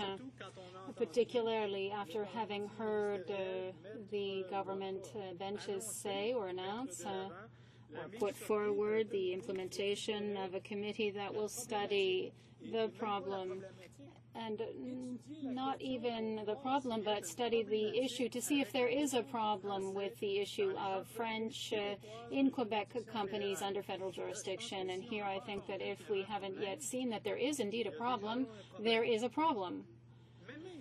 But even if there is no problem, Madam Speaker, what the bill C-315 does is recognize a fundamental right for workers in Quebec, who I would repeat are workers who belong to the only province where the official language is French. There is no other comparison throughout Canada where a worker feels obliged to defend their language because that language is respected in other provinces. This is a unique situation, and for that reason, this bill is also unique and recognizes the rights of Quebecers, the recognition, and I would say the problem does exist and we need to fix it. I would also like to mention the fact that the new Democratic Party is a pan-Canadian party, a very big party, and it supports unanimously and wholeheartedly this bill. So we can't say here that it is the concoction of a group of Francophones who want to have special privileges. Everyone recognizes that here there is a bill that gives Quebecers a crucial element of the recognition as part of the recognition of themselves as a Quebecois nation. So I want to thank all my colleagues, and I hope that we will see this openness in order to ensure that this bill can be considered in committee. If the bill can be improved, and I imagine that all bills can be improved, and mine is no exception, then this bill should be allowed to go on to committee and be allowed to be studied at the standing committee, and perhaps while the government will also do work simultaneously and further clarify the issue. We are closed to no options. However, let us not close the door to the rights of Quebecers who would be recognized in this bill. Otherwise, it will be yet again a step backwards, because in this kind of situation, Madam Speaker, we cannot keep the status quo. If we cannot recognize the problems and if we can't fix the problems, the problem will catch up with us and we will take a step backwards. So, Madam Speaker, I would also like to take a few minutes in order to hope that Francophiles and Francophones among the government benches will stand up, and already I would conclude then. I hope that all Francophones, and when I say Francophiles, I want to be as broad as possible, and not necessarily those who speak French, but those who are open to the other language, that is French. I hope that all those who love French, the Francophiles and the Francophones in this Parliament, will give this bill an opportunity to go a bit further, and will send it to committee for clause-by-clause consideration. Thank you, Madam Speaker. The question is as follows. Mr. Aubin, seconded by Mr. Godin, moves that Bill C-315, an act to amend the Canada Labour Code, French language, be now read a second time and referred to the Standing Committee on Official Languages. Is it the pleasure of the House to adopt the motion? All those in favor of the motion will please say yea. All those opposed to the motion, please say nay. In my opinion, the nays have it. Pursuant to Standing Order 93, the recorded division is deferred until Wednesday, February 29th, 2012, just before the period provided for private members' business.